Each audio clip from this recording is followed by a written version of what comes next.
Good evening. The Cypress-Fairbanks Independent School District Board of Trustees is now convened in a committee of the whole meeting on Thursday, September 5, 2019, at 6 p.m. in the boardroom of the Cypress-Fairbanks Independent School District Instructional Support Center located at 10300 Jones Road, Houston, Texas, for the purpose of reviewing that portion of the Monday, September 9th, 2019 regular board meeting agenda designated as action items and to hear designated reports and recognitions posted in the meeting notice as required by Texas law. No action will be taken at this meeting.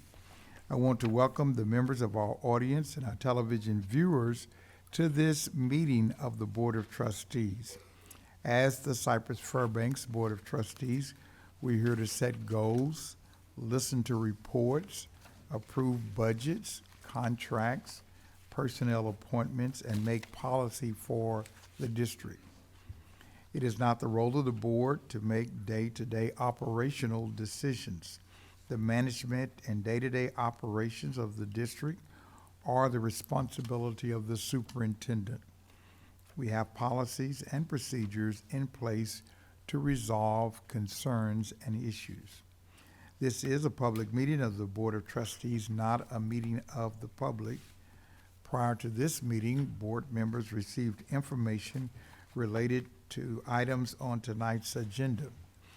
Agenda items will not necessarily be handled in the order listed on the notice. The meeting is open to all who wish to attend to hear the matters discussed. During this meeting, the board may determine that a closed session is necessary. In that event, the board will meet in closed session to consider matters duly posted for this meeting as permitted by sections 551.071 through 551.084 of the Texas Government Code. These proceedings are airing live on CFTV Channel 16 and CFTV online on the district website. They will be rebroadcast throughout the month on Channel 16 and available as video on demand on the website. For the tape to adequately reflect the proceedings, I respectfully ask that you please refrain from talking while others are speaking and that cell phones are turned off or in silent mode. Thank you for taking time to join us this evening and for your interest in the Cypress-Fairbanks Independent School District. I'd like to take this opportunity to recognize a Community Leadership Committee member who's here this evening, and that is Stacy Anderson. Hello, Stacy. Glad to have you.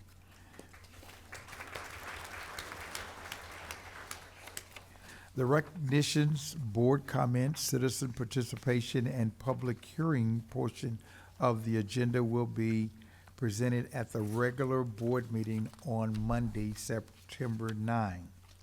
At this time, we will proceed with the public comments portion.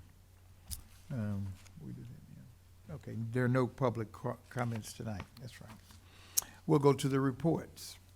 5A, the administration will provide a written report on credit by exams developed and administered for the period June 1, 2018 to May 31st, 2019.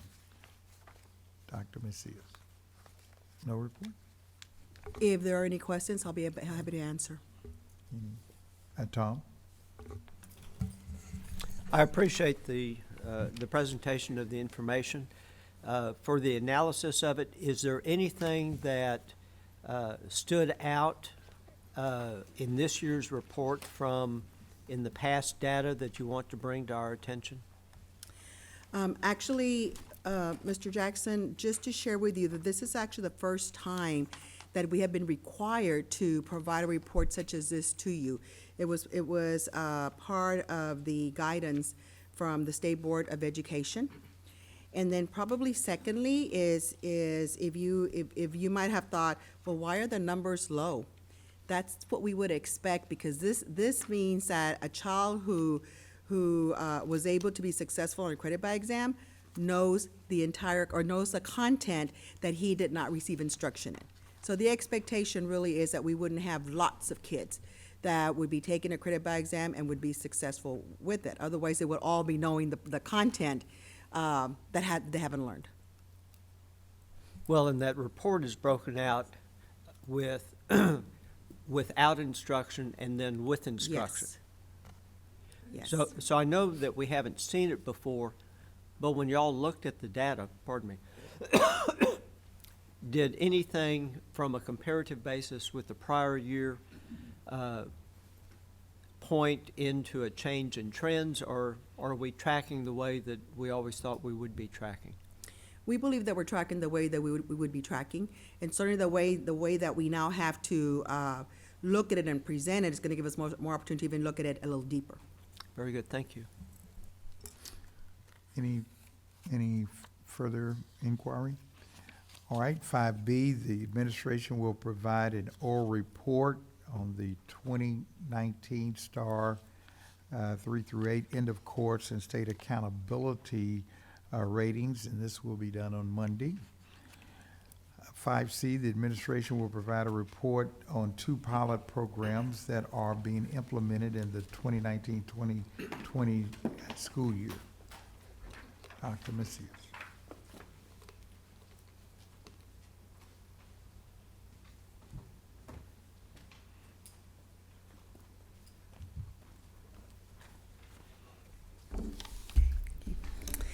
Good evening, Dr. Ogletree, board members, Dr. Henry. I am very excited to be able to share with you 2 pilot projects that we have been discussing for a while, that Dr. Henry's been challenging us really in these 2 areas for the last couple of years. And so we wanted to share a little bit with you about 2 projects that we kicked off this year, 2 weeks ago, a week and a half ago, right? So the first one is our Cypress-Fairbanks ISD STEM Academy for Automation, Robotics, and Computer Science. So we're calling it the ARC, so the STEM for ARC. And in the STEM for ARC, our students are receiving a rigorous educational experience in the areas of just what the name says, automation, robotics, and computer science. And we're preparing students in this STEM Academy to continue their training or education in careers such as what you see up here. Different engineering type fields, drafting, software type, computer programming, and I'm hoping that you all will come and visit because it is a very exciting opportunity for our students. The students that are in our STEM Academy for ARC, they are able to have access to industry standard equipment that you're not finding anywhere else. So you're not going to find this anywhere in the district except at the STEM Academy. This is one in this picture, and I'll talk about it in just a second. Their schedule looks different. It's a block schedule for their science and engineering courses, which is allowing them to really spend that time in the critical thinking and hands-on and problem-solving type events. They will be accessing chemistry a year early than anywhere else, so they're in their sophomore year. And you will see in a second that the rigor of the instruction that will happen in our STEM Academy for ARC is quite amazing. So here's a 4-year layout map of the different courses that they will be taking. And so that computer science 1 and K and manufacturing engineering tech that you see throughout there, that's a block course. So they're actually in there and are able to really spend that time problem solving. So you can see that it is quite a rigorous plan that is there for them. Some of the recognized industry certifications in the field of ARC are these that are listed here, such as Autodesk CAD and Autodesk Inventor, the Oracle Java programming. And let me just share a little bit about this piece of equipment that you saw in just a little bit ago. I'm gonna read what the CTE group said because it'll make more sense. So, they shared, rapid changes in global competition have manufacturers focus on productivity by implementing new technologies, installing automated systems, and adapting new management techniques and ideas. A common goal is to link and integrate all of the manufacturing pieces into a flexible manufacturing system, the FMS. That's what this is. That's what this is. It's a flexible manufacturing system, the FMS. And the components that it includes are score-bot ERU robotic arm, a conveyor, vision sensors, and CNC milling machine. These are all different components that are designed to introduce manufacturing capabilities to vocational and engineering classroom. It is a state-of-the-art equipment that you're going to be seeing in our STEM for Art classes. There's different software systems that you'll be seeing there. You'll be seeing equipment and also software that are unique to the STEM for Art. And as we move along, because this is our first year with it, so the kids are taking a couple of courses. As we continue building the coursework, we will see more and more equipment and software there that is unique to the STEM Academy. Now, our students, there's a commitment on their part. This is a 4-year program. There will be contests that are robotics based, such as the FIRST Robotics, and that's another uniqueness to this program. FIRST Robotics is like the elite of robotic programs. It is very expensive, and we cannot afford to implement this at every single campus. But here, it's available for any child who would like to join the STEM Academy. There's a lot of scholarships attached to it. It is just a robotics competition on steroids. It's probably the best that you can find. Kids will be committing to multiple hours after school and on weekends, designing and building or modifying their robots. So really, this is their extracurricular activity. This is what they're choosing to do.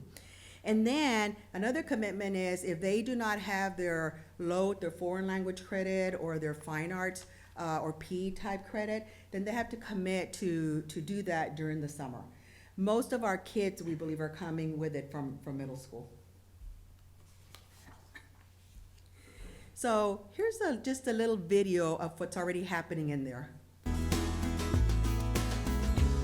remember, we've been in school a week and a half.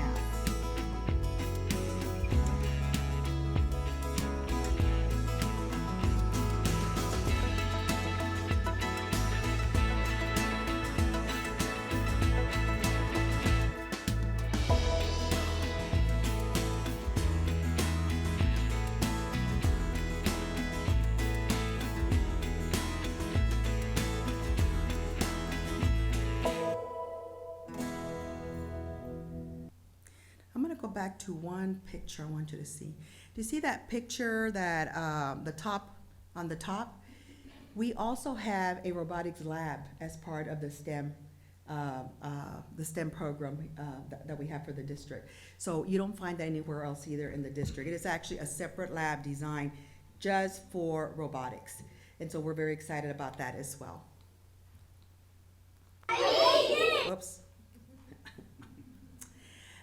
So a couple of things I wanna stress as I close this part of the presentation, and that is that the STEM program that we have in place, the STEM Academy for Automation, Robotics, and Computer Science, is available to any student in this district.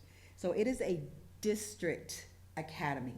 We were very fortunate to find space at Cypress Springs High School, and is Cheryl, are you here? Yes, there's Dr. Cheryl Henry, and I want to thank her for allowing us to find a home for our STEM Academy for ARC, and she had to figure out ways to move classes to different areas so that we could have basically a wing there at the school that would house our STEM Academy. So thank you so much for that.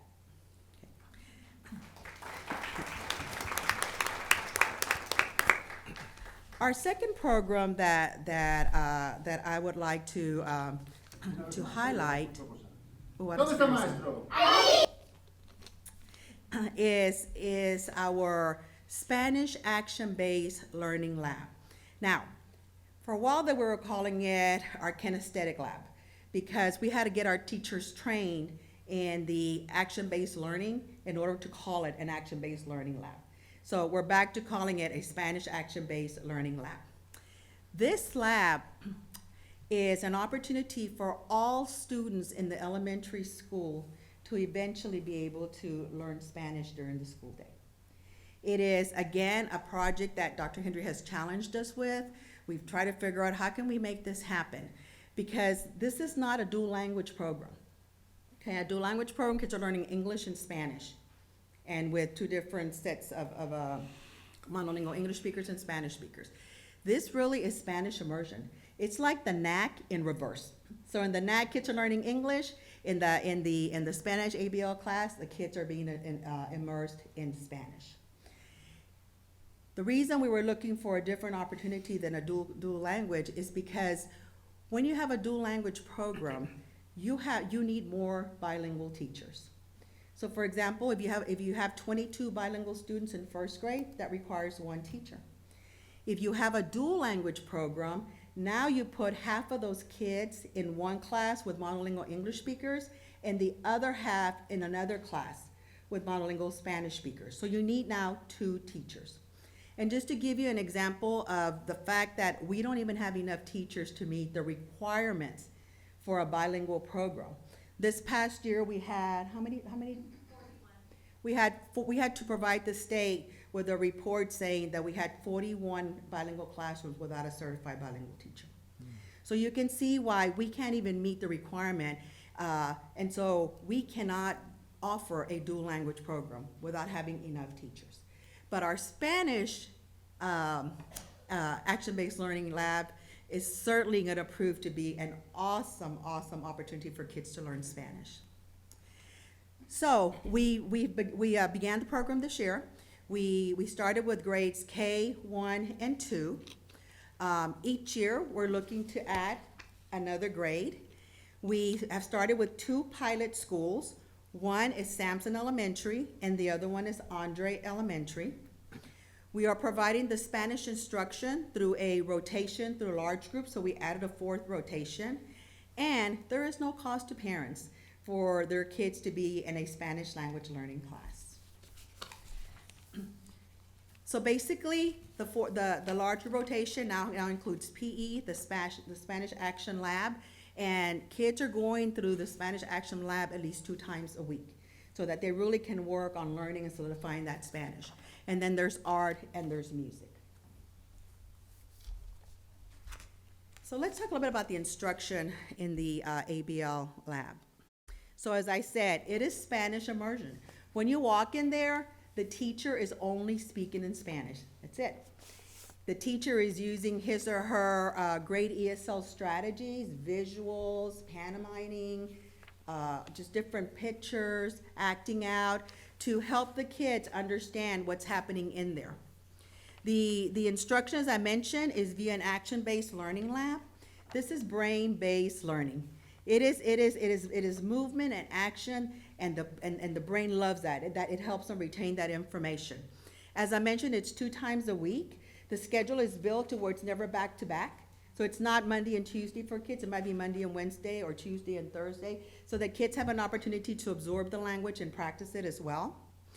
By being able to provide the Spanish instruction through an action-based lab, active movement, we're able to use some of the PE minutes because it's constant movement in there, and we didn't have to take minutes away from the core content, from reading or from math or science.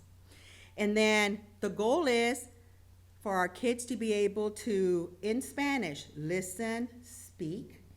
We are hoping that by around the 3rd grade, we will also have some reading that's happening. You'll see in a moment that they're already learning some sight words without realizing that they're learning sight words. And then moving on to a little writing, so that we're sending our kids into the middle schools actually with a good foundation in Spanish. Now, here's a little video of our students from Andre Elementary, and these are first and second graders. A las rodillas. A las rodillas. Miramos Al que habla. al que habla. Muy bien, talón, punta.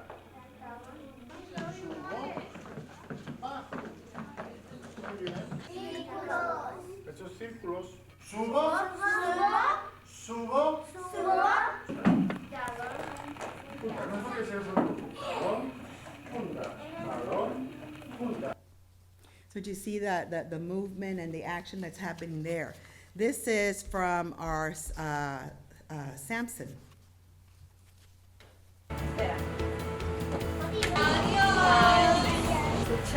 Para escuchar.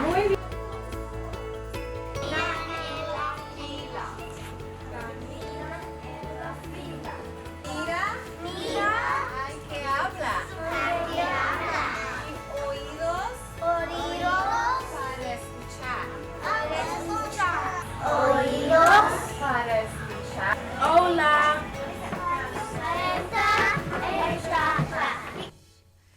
So a week and a half in school, and they don't realize that they're actually not only speaking, but they're actually already seeing some of those sight words, and they're actually connecting. This evening, I'd like to recognize a couple of people. First of all, our Spanish action-based learning lab teachers are here. And I can't even express how excited I am with the quality of teachers that we were able to find for this program. First of all, el señor Pablo Pato, stand up. He is our teacher over at Andre. Y la señora Grisel Bentoncourt, Grisel, she is our teacher over at Samson. And I've got to thank our two principals, Lauren Novoskinsky over at Andre, stand up, Lauren, and Heather Motsky over at Samson, because they found the room for the lab. They trusted us with that. We would have the equipment there, because it was kind of like towards the very end as we had ordered it and for them to come in. And they are the biggest supporters for this program. So I want to thank you very much for that. If you have any questions, we would be more than happy to entertain them, or I would. All right, Bob. We'll start out with the lab, the ARC. So you said it's open to any of our students. Is that on? Yeah, okay. It's open to any of our students. So how did we tell them that we were having this, Linda? And then what kind of interest did we see? We actually talked to we went to the different 8th grade classes of the feeder schools, and we spoke to the kids there. We had like an assembly with them.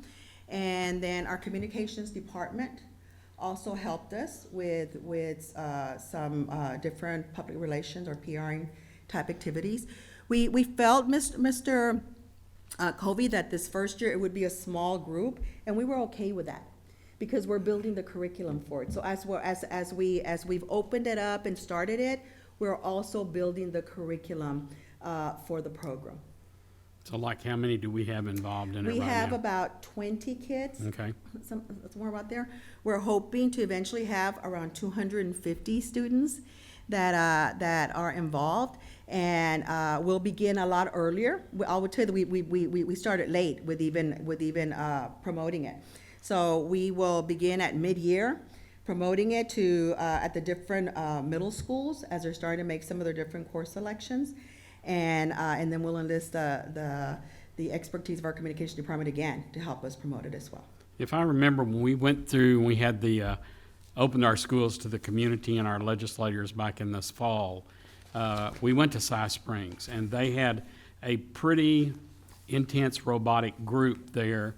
If I remember correctly, they were even working with NASA in conjunction with Cy Woods. Is that correct? That was in Cy Springs. That No. wasn't Springs? That's where I was. I thought. No, sir, that wasn't Because they Cy had the Springs. robotic out there in the hallway that they were talking about, so. Oh, it was Cheryl? I'm sorry. Okay, so she said it was. Sorry, I missed that one. Okay, we'll keep you informed, Linda. Thank you. Sorry, thank you, Okay. Cheryl. Okay, and then on the action-based, I love the action-based. We went to a number of schools and saw them doing action-based in English, which for some kids, that's the way they learn, and I think that's awesome. And so this Spanish availability, are you looking at, we're doing this as a pilot program and 2 this year, however well it does, then we will go out to other schools and just pretty much like our college academy, we're going to gradually bring everybody in? That's what we hope to do, Mr. Covey. Of course, it'll depend on funding as how fast we can go. Right. But that would be our goal, that we want to learn, obviously, from this pilot and be able to make the tweaks that we need to make with the curriculum and even with the equipment and the materials that we purchased. And then we hope to start adding little by little. Okay, thank you. You're welcome. Anyone else? Julie? Dr. Macias, Mr. Covey asked most of my questions, but I had one additional one, which is how is the Spanish Action-Based Learning Lab funded now, the pilots? Right now, the lab is funded through Title IV funds. So it is completely 100% right now funded with Title IV funds. As we continue building it out and adding more schools, then we can no longer use the Title IV funds, and we have to use the district general funds. Okay. Thank you. You're welcome. Anyone else? Tom?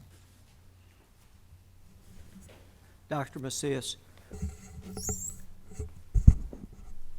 There we go. Well, maybe that's better. So I'm glad that we have opened the STEM Academy.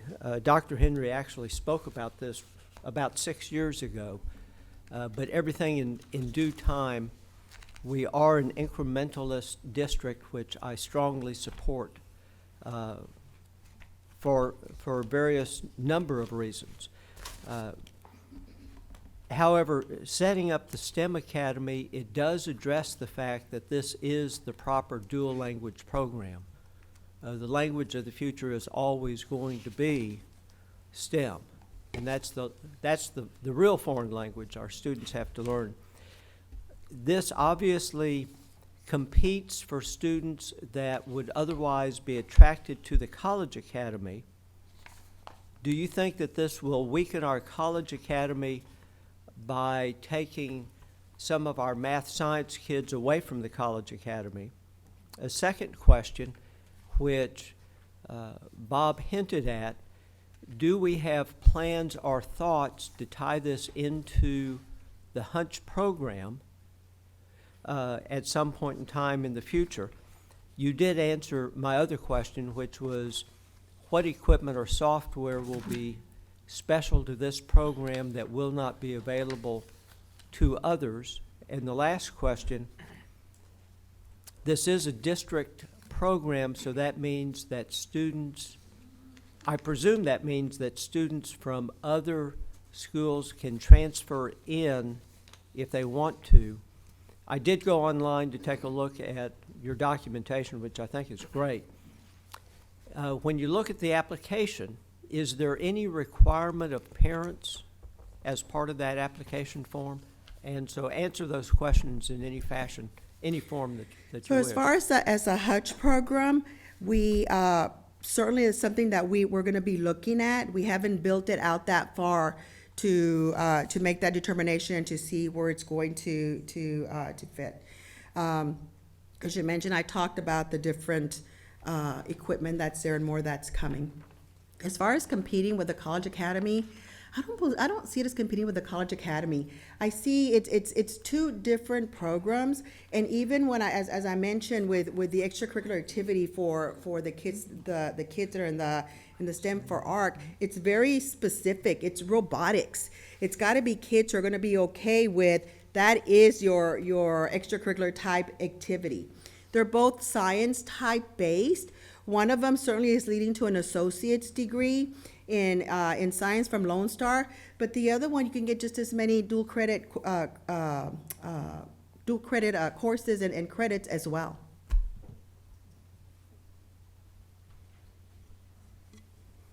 And certainly accolades to the principals for opening up their campuses to a pilot program. One of the rich attributes of our district is our principals will in fact embrace pilots, even though that creates tremendous amount of extra work for them on their campuses.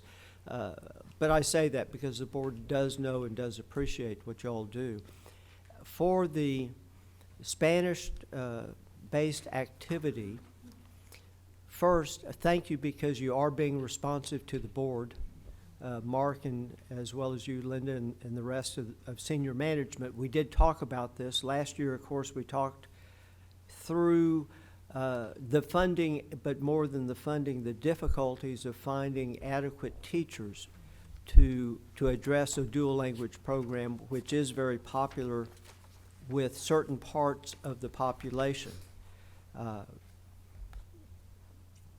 Would we say that this type of activity is in fact research-based, and would we say that that we use the concept of activity-based learning throughout the district already in other classes, including math and science? I would say 100% that this is research-based. As I mentioned, the action-based learning, the brain-based learning, there's a lot of research about that. We do some in the district already through quantum learning. Some of you know about quantum learning. That's similar to the activities and the learning that takes place in the lab. As I mentioned, our NAC is accelerated learning, but it's also action-based.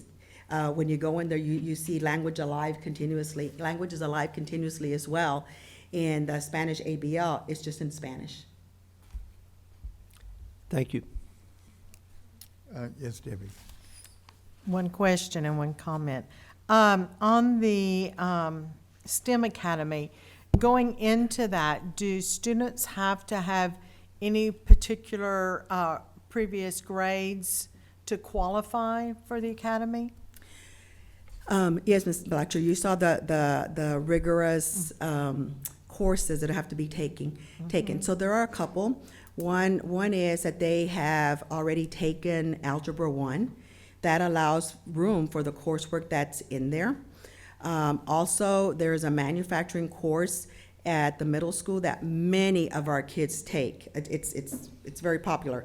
And so that's another requirement, because that leads them right into the manufacturing courses that we have immediately that we offer. And then we strongly recommend, but it's not a prerequisite, it's not gonna kick them out, that they have their Spanish credit and their at least their PE credit. Okay. But that is not keeping them from it. Okay, but like, they don't have to have at least a C to qualify to be in the Well, program? they have to have, if they've taken Algebra 1 and they've been successful on their Okay. STAR test, that's really the criteria. Okay. Yes. And then my second is just a comment and tell you how excited I am to see about the Spanish immersion pilot that we're doing, because I know we've had many conversations after attending conferences and hearing what others are doing, and I think you've come up, you and Dr. Henry and your team have come up with a great solution to that. Thank you. Okay, Tom. One follow-up, Linda. If you take a look at the application, when students apply to this, is there a parent signature required on the form? Or another way of asking it, do the parents fully understand what this program is? And through the application process, do we have the understanding that the parents will in fact be supportive of their children in this program? Absolutely. A parent commitment, parent permission is a part of it. And then one thing that I failed to mention, that even this year, Dr. Henry actually had a separate freshman day for just the students for the STEM Academy, and the parents also came. Perfect, thank you. All right, great new programs, and we know our kids will really be helped with both of these innovative approaches. We're going to move 5E before 5D, if you all will, and we'll be right back at 5D. 5E, the administration will provide an oral report on the mental health intervention team, which is a key component of the district's safety and Security Plan. Ms. Hall. Do you have that presentation? Okay. Just wanted to give him a moment to pull that up. Dr. Ogletree, Board of Trustees, and Dr. Henry, this evening we would like to provide you with an update on the district's safety and security measures, focusing primarily on the work of our mental health intervention team. We continue to use a layered approach in addressing safety and security, understanding that not one measure or one strategy will be the best implementation plan, but that multiple layers will improve the safety and security for our students and staff. We divide our safety and security measures into 3 categories. Prevention measures include items that minimize the opportunity for a threat to enter a campus or a facility. Identification and intervention. This category includes measures that assist staff in identifying potential threats and intervening before something occurs. And then a response, this final category includes measures that we would implement if we are faced with an emergency or a crisis situation. I'm just going to briefly go through these and review these items with you in each category, and then I will be turning over the remainder of the presentation to Mr. Sampson and Dr. Schluter. We're really excited for them to share the great work of our mental health intervention team. To begin with, just briefly reviewing the prevention measures that are in place. As you know, we continue to have a very professional and well-staffed police department. We currently have 108 officers, 2 mental health officers, and we now have 4 canines that we've added to the force. Our 2014 and 2019 bond programs allowed us to make significant safety and security enhancements and improvements to our facilities, including adding the secured vestibules, card reader access, lockdown panic buttons, and then with the 2019 bond program, we will be adding classroom phones into all of our classrooms, and in addition to that, adding more bullet-resistant glazing on the glasses in high-traffic areas around our facilities. So there are a number of additional items that have been approved. We continue to require all students to wear identification badges. I think that provides the opportunity for the adults on the campus, the teachers, the staff, and administrators to be able to quickly identify if there's someone that may not belong on the campus. The clear backpacks, again, believe it or not, although that's not the most popular security measure we have in place, I do think that it helps reduce and minimize the opportunity for students to bring unwanted or illegal or potentially dangerous items onto campus. It doesn't prevent everything, but it certainly minimizes that opportunity. And I think even Ms. Denton could say that the clear backpack helped them with a situation that they were responding to last year when a student didn't have a clear backpack. She knew quickly, her administrators knew quickly that that student did not belong on the campus. We still require a clear or enforce a clear bag policy at Pridgeon and CFF, that's a mouthful, CFFCU stadiums for our football games, and then also for large events such as graduation. The limited access points has been a key enforcement that we've tried to ask campuses to really pay attention to and be vigilant with, of not leaving doors propped open and making certain that they limit those access points for visitors so that they can be monitored and watched and when they know who is on the campus. Metal detectors are, again, the expectation is for, at the secondary level, that our campuses implement and utilize the metal detectors for random searches. We do not do those every day, but they are random searches that are performed, and then we also use the metal detectors at our large football games. Moving on to identification and intervention measures, our Cypher tip line continues to be a main tool for us to receive anonymous tips and reports of students that may be of danger to themselves or others. We do receive a lot of tips of students that they fear may be in danger of committing suicide, so it certainly does provide a tool for us to quickly intervene and hopefully prevent a tragedy from occurring. During school hours, our campus administrators are responding to those. After hours, all of those reports and tips go to our CFPD, and they definitely respond and follow up on those and check on students, and then provide any necessary information back to the campus administrators for any interventions that may need to occur the next day or in the future. Social media monitoring, our district staff along with the CFPD continually monitor social media. It's limited on how much you can really access accounts depending on the settings that the accounts have, be it private or public settings. So they do monitor those and watch that closely, and they've had the opportunity to respond to a number of situations just by monitoring social media. Again, our mental health intervention teams, we're very excited about that, and I think that you'll be very pleased with the work of this group, and you'll hear more about that in just a moment. I think we definitely are a model for the state in the plan that they have developed and the work that they are doing in our district with our students and parents. Again, threat assessment training and mental health assessment training, they'll kind of cover that, and the training that we're providing for our staff, both teachers, campus administrators, and quickly identifying students that may be at risk or in danger to themselves or others, and how we need to respond to those. And then counselor caseloads and non-counselor related duties. This is an area that we spent a lot of time on this past school year. We actually formed a district-wide committee to look at this because we knew that there was a real focus even at the state level in looking at how we were asking counselors to perform their day-to-day work. And our district staff looked at that and determined there were some changes that we can make. And at the secondary level, I know a lot of our campus administrators and principals are looking at shifting responsibilities around in order to free up more time for counselors to spend with students that may be in need.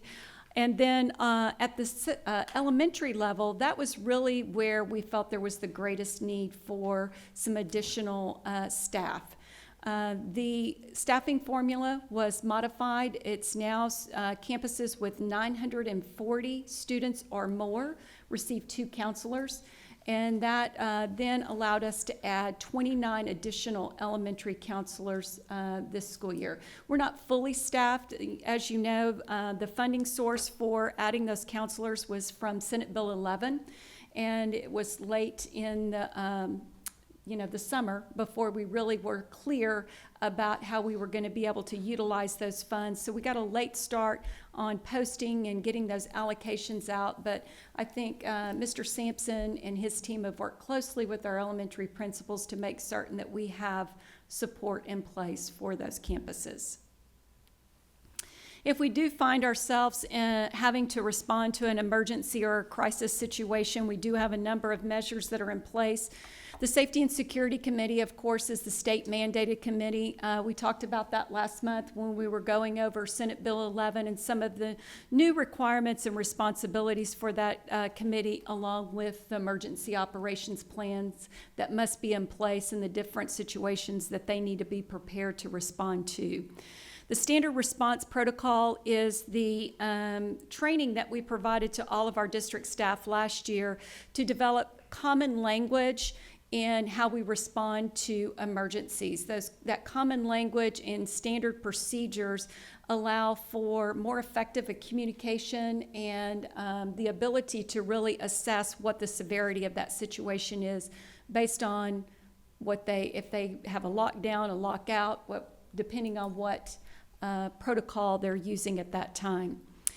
The crisis response team, again, I think this is another measure that we've had in place in our district for a number of years that I think, again, continues to be a model for the state. And this is the team of counselors and psychologists that do go out and respond and provide support when we do have a crisis that occurs. I think Ms. Heineman can attest to the quality of response that they provide. We had, unfortunately, a student that was tragically killed last summer before last. And again, this team in the summer assembled and went up to the campus and met students and parents to provide that intervention and support for them. And then School Messenger is our district-wide mass communication system. We continue to really push the opt-in for all of our parents because this is the communication tool that we would use if we find ourselves in a crisis or emergency situation.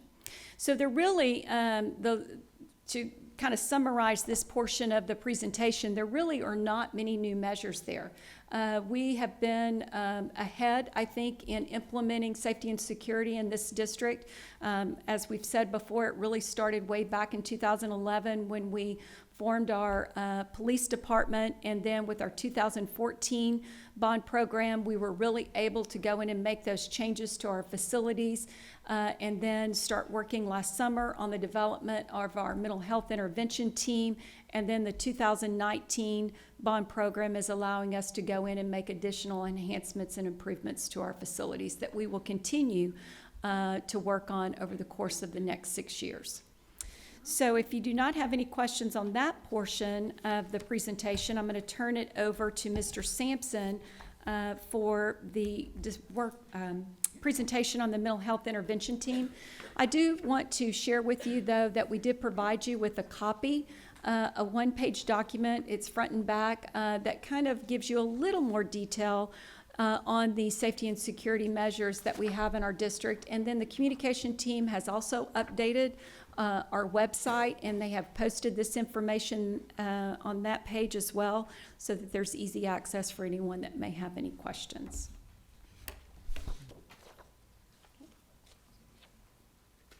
Thank you, Teresa, to Dr. Henry and your cabinet, along with Dr. Ogletree and the Board of Trustees.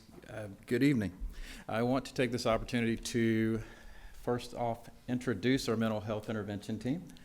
I'd like to start off with Officer Julio Cadenas, Megan McCarty, who's one of our LPCs, Dr. Michelle Pastoric, one of our school psychologists, Dr. Wes Baker, another school psychologist, Ms. Joanne Wallace, who's one of our LPCs, Ms. Shelly Ann James Pellerion, another one of our LPCs, and Manette Cortez, another licensed professional counselor. That's our mental health intervention team for this year. Can you share and give them a round of applause for that? We're indeed grateful for the opportunity to have a mental health intervention team within our district. Just to share with you just a few things as it relates to our mental health intervention team, we wanted to share with you what they do on a daily basis. First off, we'd like to share with you that they respond to campus crisis situations. Also, after a crisis takes place, they also respond and check on that student who was in crisis as well. Part of why we put the team together was to provide wraparound services to make sure that each student received the services that they needed. Program development is also a key part of making sure that we have a solid plan as it relates to mental health and addressing mental health. Our school psychologists, Dr. Baker and Dr. Pastoric, have been key in that, along with the other members of the team, to help with the research, to look at best practices as it relates to addressing mental health issues and mental illness on our campuses. They also have a crisis. We also have a crisis helpline. This is something that we implemented. We did not start the year off with this, but we thought during the second semester that it would be a good idea to have one number for the campuses to call. And once they call that number, they would be able to, in turn, reach one of the members of the mental health intervention team. And it's been pretty successful. Mental health awareness, this has been taking place throughout the course of last year. We'll continue to promote mental health awareness and the difference between mental illness and mental health. We're also attempting to eliminate the stigma as it relates to the term mental health or mental awareness. Community networking, we have hosted multiple mental health open house conferences or sessions. It's been very successful. This year will be our 4th year doing that, and we're definitely looking forward to sharing with our mental health providers. This year we'll open up that open house to the entire community. Previous years we've only allowed our staff members to attend, but we thought it would be a great idea to allow those in the community to also shake hands, and get to meet our LPCs or psychiatrists in our area, along with the hospitals. Our mental health intervention team also conducts multiple trainings as it relates to suicide risk and threat assessment. What I'd like to share with you is what we've done. As Teresa shared earlier, we are definitely ahead of the ball game as it relates to addressing safety and mental health concerns within our district. We've had PBIS schools for numerous years, along with multiple other opportunities for students to participate in as it relates to anti-bullying campaigns. We have the Cypher tip line, which we are aware that our police department investigates every single tip line or tip that comes into that tip line. And we decided as a district to keep a counselor on our campuses. That was an option at one point in time with our legislature, and Cypher ISD decided to keep counselors on campuses as well as a school nurse on every campus. That's key, along with our youth service specialists who provide a host of resources as well. With our mental health intervention team for the last year or last semester, we promoted, again, student mental health awareness through multiple groups, and we provided our staff with what we call the Mental Health Minute. And that's just a simple newsletter to share different ideas and to help educate our staff about mental health awareness, and also balance in their lives. So that is key, and our mental health team has done a great job at providing that, along with a host of other items. Looking at the next layer, and when I'm talking to Mr. Garcia, he talks a lot about layers as well, and we've shared a little bit about layers. So when we are addressing the second level or second tier, we have had mentoring programs for those students who may be at risk throughout our district. We've done that for numerous years, along with other social skills groups and behavioral contracts for those students who, of course, need a little bit of extra guidance and incentives. Again, with our mental health team, we've added this year the crisis help hotline, along with training on suicide risk. And Tracy will talk a little bit about why we chose the suicide risk screener, along with the threat assessment that we decided to adopt for our district. So I'll turn it over to actually Dr. Schluter at this time.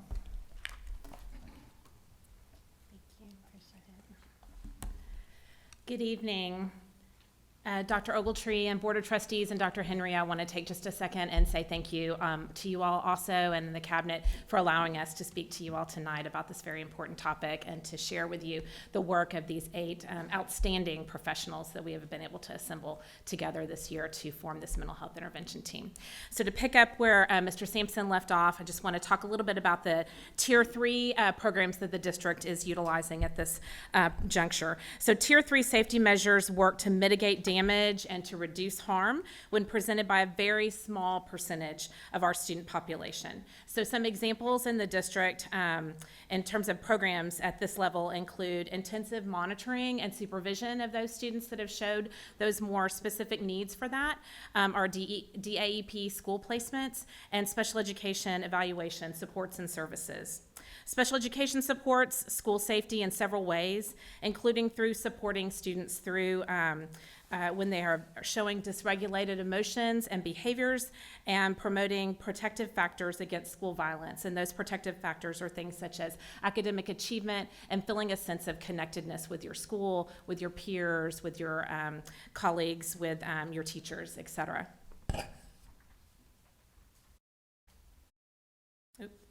Sorry, I think I pressed the wrong button. Okay, back on track, sorry. In terms of the mental health intervention team and Tier 3 measures, we've provided direct support to campuses, including conducting suicide threat assessment and responses, and providing individual student safety plans to those students that have shown a need to have some additional support. In addition, we've provided ongoing monitoring and high needs of those students that have high needs, and provided parent collaboration to access those community services, just as Mr. Sampson was talking about with our Mental Health Expo and opening that up this year to parents. We work really hard to provide those connections to parents within the community. We also have worked really hard to develop some protocols and to train with regard to transitioning when our students are, experience a hospitalization or a visit to a hospital setting, to training our counselors and our psychological services providers to work with those families and work with those students to provide a direct link and a connection when those students return to our campus settings, to provide supports and services to them in terms of identifying mentors and people on the campuses that they can talk to, in terms of providing a check-in and check-out support type of morning, afternoon, and before they leave support services, to develop a support and a safety plan for them, and to provide some additional strategies that they can seek help when they are in need on our campus. We've also developed, with the help of Dr. Pastoric and Dr. Baker, a reintegration after threat removal plan, which we have trained our staff, counselors, and assistant principals and associates on. And that helps us to identify information from the guardian and from the DAP whenever we've had a student that is transitioned from a DAP back to our campus, that we're identifying some important information from the guardian, from the DAP, and really focusing on those educational considerations, those student safety considerations, those connectedness issues that we really need to focus on with our students, helping them feel that peer connection and that supportiveness, and just those basic behavioral, social, and emotional connections that they need to feel when they're coming back to their home campus. So that's been an exceptional piece of documentation that we've been able to add. In terms of our threat assessment and our suicide response, as Mr. Sampson said, we looked really hard and long in terms of selecting measures for both of these. In June of 2018, we started looking into the Comprehensive School Threat Assessment Guidelines, and this is we refer to as the CSTAG. The CSTAG was developed and based on research from Dr. Dewey Cornell out of the University of Virginia, and it's grounded in principles of threat assessment that are promoted not only by the FBI but also by the Secret Service. But in addition to that, it further is geared towards the unique needs of schools and school districts and students. In addition to this, it was selected because it's research supported. It's one of the only threat assessment models to have shown effectiveness in controlled peer review studies, which, as you know, is extremely important that we use evidence-based, research-based, and peer-reviewed materials.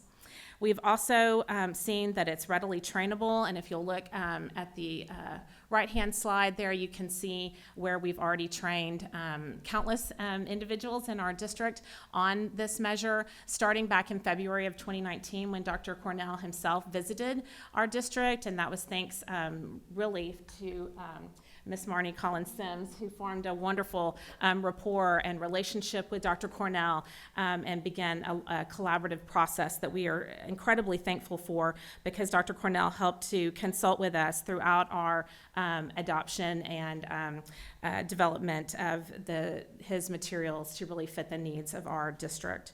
It's also free, which is very important, and we can reproduce his materials, and again, he worked with us to help us to adopt and adapt his materials. It also follows a decision tree process, which facilitates decision-making and follow-up. It's explicitly designed to reduce errors of over and under-reporting, which is incredibly important, and it's also been shown to reduce racial and ethnic disproportionality and threat-related discipline. The CSTAG also helps us to the threat assessment teams to focus the bulk of their efforts in responding to the small percentage of threats that are determined to be substantive versus those threats that can be resolved as transient. And in terms of the suicide risk screening, we selected the Columbia Suicide Severity Rating Scale Screener for multiple reasons as well. One of those reasons is, again, it's research supported. It's widely supported with regard to empirical studies throughout a variety of settings, and it's currently used at both the federal and the state level. Districts in multiple states, including Tennessee and Montana, use this measure, but more importantly, a lot of districts in our own state of Texas use this measure, including Austin, Dallas, and Fort Worth ISD. It's accessible. The screener is intended for use by individuals that do not have a mental health background, so we can train a lot of individuals to utilize the same measure. And so as you can see there, again, according to the right hand of the slide, you can see that we started training on this back in February of 2019, and that we've trained our elementary, secondary counselors, all of our associate principals, psychological services staff, assistant principals, the Cy-Fair PD, and that we have plans to continue providing ongoing support and training and services to all of those people ongoing this school year. Additionally, it's free to use and to reproduce, and Columbia, in addition, also consulted with Dr. Westbaker and several of our mental health intervention team staff throughout our development and adoption process. Finally, the other results or the other benefits are the results of the screener tell the provider exactly what the response protocol needs to be through a simple decision tree, and the screener does not rely on any clinical judgment to indicate an appropriate response. And having a standardized measure such as this means that our responses to suicide risk can be consistent among all of our campuses across the district. And it also means that students can be, their needs can be communicated more clearly, not only to their parents, but to those outside mental health providers. We can provide this information to their parents to take to outside mental health providers, and we can also address their needs on the campus level. And so at this time, Mr. Sampson and I would be happy to address any questions that you all might have. Thank you, thank you. Yes, Dorothy? I don't really have a question, but I do want to commend the district for this kind of program. As we look at many of the instances that are happening across the United States and certainly in our state, I frequently think that there must have been an incident or a connection that wasn't made to a student somehow that could have made a difference if they were able to be intervened with. And I really think that that is a very important component of school safety and security, and I commend you for putting together the teams and hope that they will do exactly what they are supposed to do. And Ms. Mongoya, I would thank you all for your support as well. We're very grateful as well to be able to have the opportunity to work together in this capacity. Go ahead.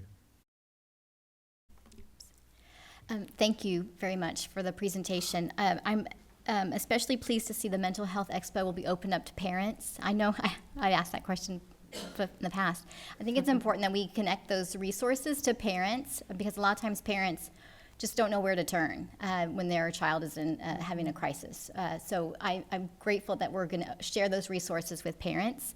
I also like that this formalizes some of the processes that some of our counselors have already been doing. I know with my own kiddos, and then with some a student that I mentor, counselors would offer, here's a free pass, you can always come to my office if you need a place to gather your thoughts and to calm down, or a safe place to go. And so this formalizes that, and the idea of having an individualized plan if a child is identified as having a need, I think that's fantastic. It just gives the kiddo that confirmation that we are here for you, we're going to see you through this, and it helps parents as well in terms of knowing that their child is safe when they go to school. So I appreciate and commend all the work that you've done. Thank you. Thank you for that feedback and support. Sure. Let me also add that we will also offer parent night meetings to educate our community as well. We did that last year, and we'll continue to do it this year. We'll actually go to the high school campuses, and then we'll invite the feeder pattern schools to attend those sessions. Can you give us some samples of the type of crisis that this team will be called up on to intervene in? Yes, sir, Dr. Ogletree. Multiple situations, but more so those that, first off, involve a plan in regards to a student wanting to take their own lives, and then also that they have the intent to do so. Our team has been very, shall we say, involved in the correspondence with our counselors and with our psychologists to respond to those students who have stated that they want to take their own lives, or a tip may come in through the tip line, and then the student actually has the intent to do so and has the means to as well. From that point, we always involve the parents, and that's key, and that's something that we have shared in our trainings, that we want to get the parent, we want to share with the parent that they need to be involved with the process. We will give the parent the opportunity to go and seek out help. Our counselors are aware, our psychologists are aware, as well as our administration's aware as well. So we've had situations where, or multiple situations where students have the intent and they have verbalized that they, of course, want to harm themselves, and our team would get involved. In addition to that, and Tracy may speak to this in regards to a threat on a campus, that's when we'll actually get involved and also consult with the administration on the campuses. They'll serve as our district-wide team, but there will be a crisis team on each campus throughout our district, all 56 campuses. And with regard to the threat assessment, well, both the suicide and the threat assessment, we have specific protocols that are written out that we've trained all the people that you see on the slides with regard to. Once they move through a certain level of the protocol, like a level 2 or a level 3, a more significant level, then that's when they're going to be needing to call in the expertise and the assistance of the mental health intervention team. We really feel like with some of the more level 1 protocols, especially with regard to threat assessment, if it's a transient threat, if it's something that can be resolved on the campus, we've trained and provided that support to those folks to be able to support those needs on the campus. If it gets to a level 2, it's a substantive, or a level 3, it's very serious substantive, and this is the language that Dr. Cornell uses, research-based, that we've trained all of our teams on and all of our staff on, then they can most certainly call that crisis hotline, that one line number that Mr. Sampson was sharing with you all, and reach out to these experts here and get feedback, get information, gather information, and make sure that they're on the right track. And or these people, this team of experts can go out to those campuses and provide that follow-up support that they might need. And I assume we're required to keep a record of the number of these type of crisis situations, and can you give an idea of what we have experienced heretofore? Yes, so our mental health intervention team is definitely keeping logs and records of all of the crises that they've been involved in. I don't know if you all have numbers in your heads right now of how many we had last year. Was that in the annual report that we had?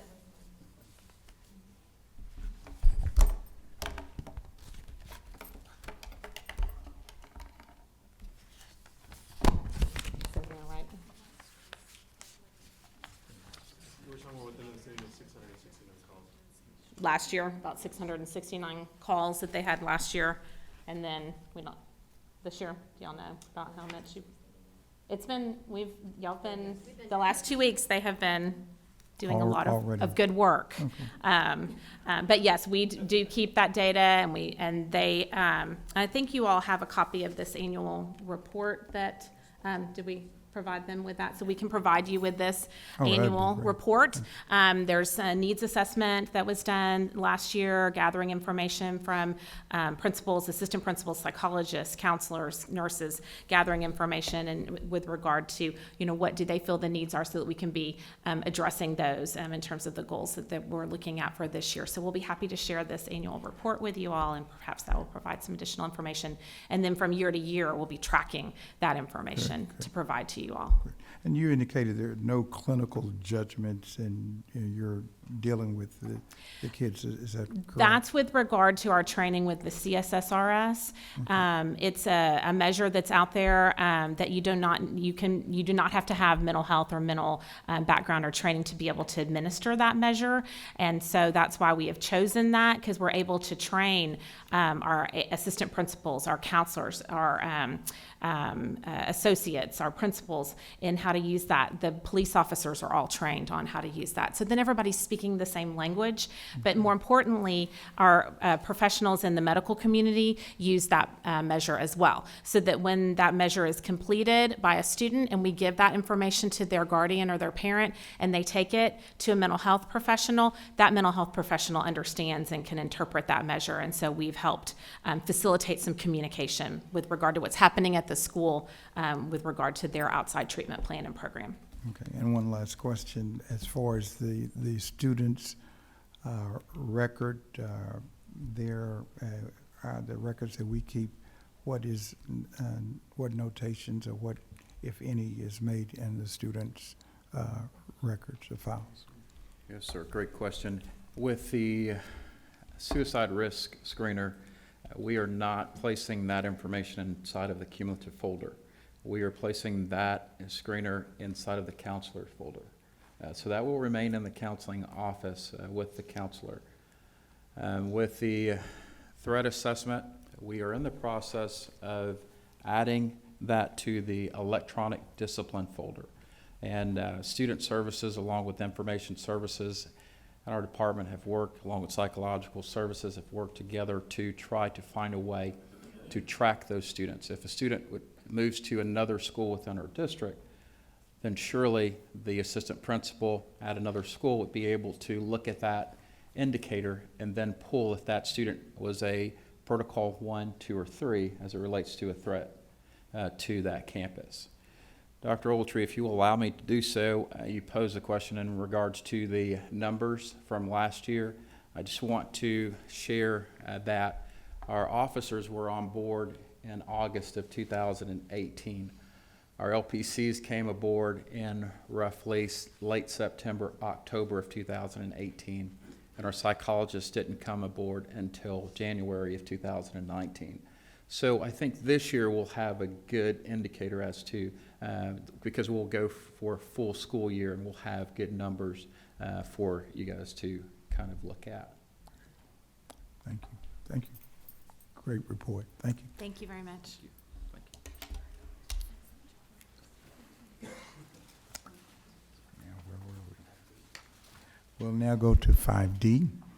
The administration will provide an oral report on the board monitoring system. I think I'll start us off real quickly. This evening, we would like to provide you, am I on? Is that mic on? Yes, okay. I apologize.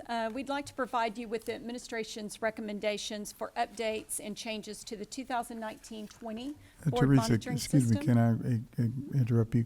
We moved 5E ahead of 5D in case the team, if you all need to leave, you can leave with no guilt. Okay. All right. Thank y'all. Great job, guys. Thank you. Great job. Hey, where's everyone else going? No, I'm just, all right, thank you. You said no guilt, so they all took advantage of that. No guilt. Yeah, exactly. All right, Teresa. Okay. This evening, we would like to provide you with the administration's recommendations for updates and changes to the 2019-20 board monitoring system. Just a little bit of a brief overview of the board monitoring system. It's the process we use to measure and communicate the district's progress toward achieving identified target objectives that are aligned with the district goals through a very systemic and timely information reporting system. This process allows the board to monitor the effectiveness and efficiency of the instructional programs and operations by reviewing the information and working with the superintendent to make modifications that promote the maximum achievement for all students and allocating the resources needed to achieve our district goals. Additionally, the information that's provided with the board monitoring system is the key element for planning and continuous improvement, and it is also directly aligned with the superintendent's evaluation. So as we begin, we'll start with Goal 1, which Dr. Macias continually reminds us is the main thing. And she will begin and provide the updates for Goal 1, and then we'll just go around to each associate. And I certainly agree with Ms. Hall. So Goal 1 is regarding academic achievement. It states that the district will ensure academic performance and achievement levels reflect excellence in learning and attainment of both high expectations and high standards for all students. And that last piece, high standards for all students, is what we're committed to here in this district. So we have 6 objectives that are part of Goal 1. I will share with you that the objectives have stayed the same because we still continue working on these areas, except for Objective 2. So Objective 2 says increase the overall performance level, meets performance level, and masters performance level on STAR 3 to 8 and end of course exams. Previously, it basically just talked about performance level on STAR, which basically was the approaches. But as we've shared with you, and you'll hear more on Monday when we give you a report, the meets and masters is an area that we have been striving for. I know Mr. Jackson has continuously asked us for the last couple of years to look at adding that as a measure, and so we've added it in there, and we have a target for it to increase it by at least 1%. That is the focus part that we've been working with, actually, with our campuses for the last couple of years. You will note that throughout these objectives, Objective 3 talks about increasing or closing the achievement gap for 3 to 8 with the economically disadvantaged group. You'll see the economically disadvantaged group mentioned a couple of times there. I want to share with you that as we have looked at data, we have looked at the discrepancy of our economically disadvantaged students in compared to their economically advantaged students. So we have looked, for example, at reading scores for Hispanic students, economically disadvantaged and non-economically disadvantaged, for African American, for white. And for the last few years, we've been looking at this data, and what we have found is that there's a very close correlation, almost like around 14 percentage points difference between the economic disadvantage and the advantage, regardless of the ethnicity. And so we know that in this district, our concern is economically disadvantaged students. So that's why you see that noted in several of these objectives. Okay. I'm going to turn it over to Dr. Stewart now for Goal 2. Thank you, Dr. Macias. Goal 2, safe and healthy environment. The district will provide a safe, disciplined, and healthy environment conducive to student learning. Just looking for my glasses. So this year, we have added 2 additional objectives. So our Objective 1, continue to implement the comprehensive safety and security action plan to improve the safety and security of all districts, of all facilities. Today, you just was given the report, the annual report, for the work that was done for 2018-19. For Objectives 2 and 3, increase the number of students receiving face-to-face instruction by decreasing the overall number of students removed from class, and expand the implementation of positive behavior intervention and support processes for all CFISD campuses. We will bring you that data for the 2018-19 school year in October. So for the 19-20 school year, we have maintained those same 2 objectives with the same target and the same evidence of progress. In addition, for 19-20, is Objective 4, to develop and implement a research-based alternative options to out-of-school suspension. Our target is to, again, reduce out-of-school suspension. Our evidence of progress will be a comprehensive list of research-based strategies with the goal to reduce those out-of-school suspension, which should ultimately help us with the objective number 2. So when we increase our PBIS, which is objective 3, and add 4, we think that you should see some significant processes or significant changes in objective number 2. The last addition to goal 2 is to expand network security for students and staff. The target is to increase the network security for students and staff, and we will be working with the technology department to implement those strategies. And you'll receive 2 reports annually with the progress. And so to sum up, the 2 new objectives for Goal 2 for 1920 are 4 and 5. Any questions, or do I just go on to 3? Yes, sir. So Goal 3, human capital. The district will recruit, develop, and retain highly qualified, effective personnel reflective of student demographics. So the objectives for 1920 school year are unchanged. We are going to continue with Objective 1, 2, and 3. Objective 1, implement a recruitment plan focused on recruiting a diverse leadership staff reflective of student demographics. We work collaboratively with campus principals, hiring managers, and the leadership team. And we'll be bringing the 1819 report to you in November of this year.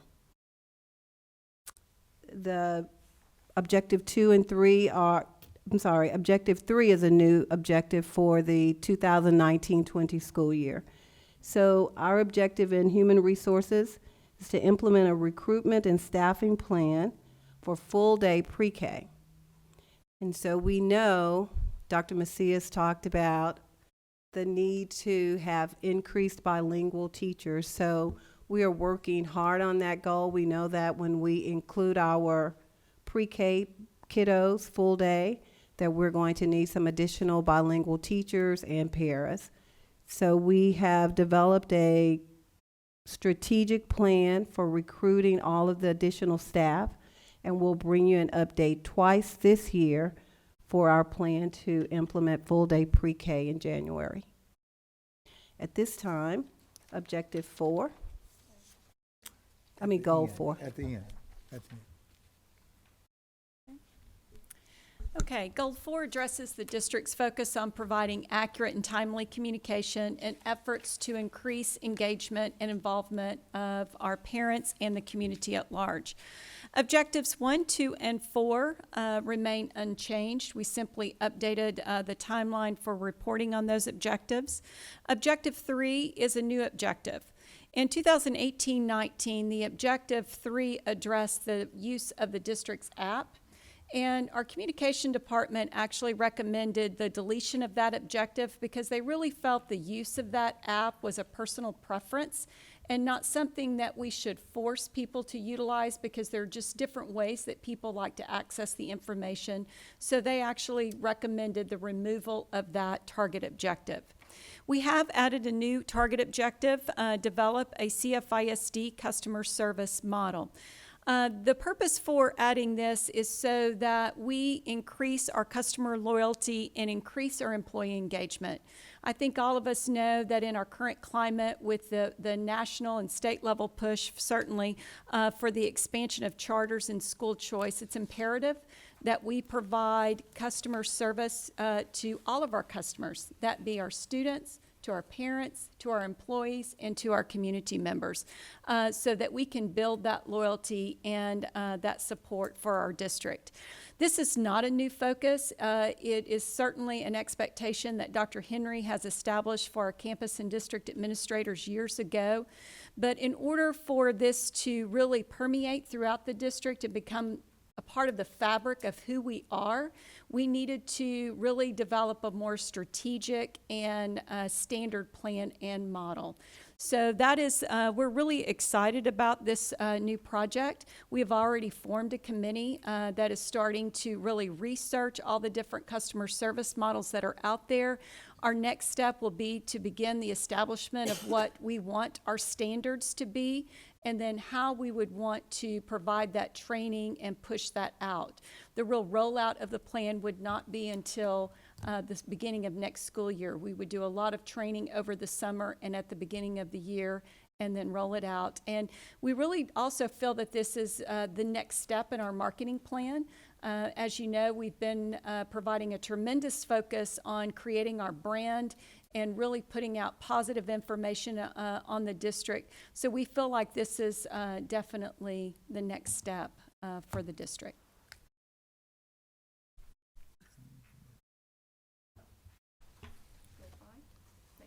Yes. Goal 5, it relates to the district's financial management, that the district will exercise fiscal responsibility to maintain financial strength and to provide the financial resources for the educational program and to support needs of the district.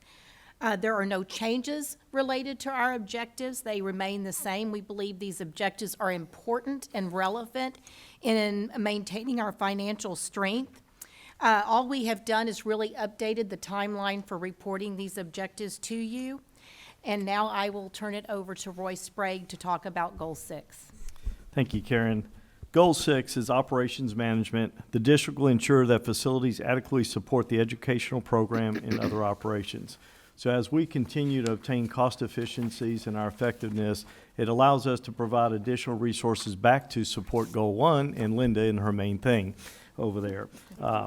We have modified quite a few of our, we've actually modified, the first objective has been modified, and we added an objective, a target in there to address our afternoon bus runs. Our morning runs, we are at 95% right now, but our afternoon runs, because of our three-tiered system, have a tendency to run further behind schedule. So we want to put a bigger focus on that and try to shoot for a 92% rate on that. And we'll utilize our Zonar reports and so forth to have evidence to see how we're actually performing. And our goal is to provide biannual reporting back. Objective 2 is a brand new objective, and it's we've added increasing our transportation department employee retention rate, and that's for all our bus drivers and other support personnel within the department. You know, currently, unfortunately, our turnover rate in that department is about 26%, and our goal is to try to strive to get that to 5%. So I know it's a lofty goal, but we feel it's something we want to work very strong towards and hopefully maintain and retain our staff that we have and attract new staff as a result of that. Again, we'll utilize quarterly reports from our exit manager as well as being a report back on biannually to the board.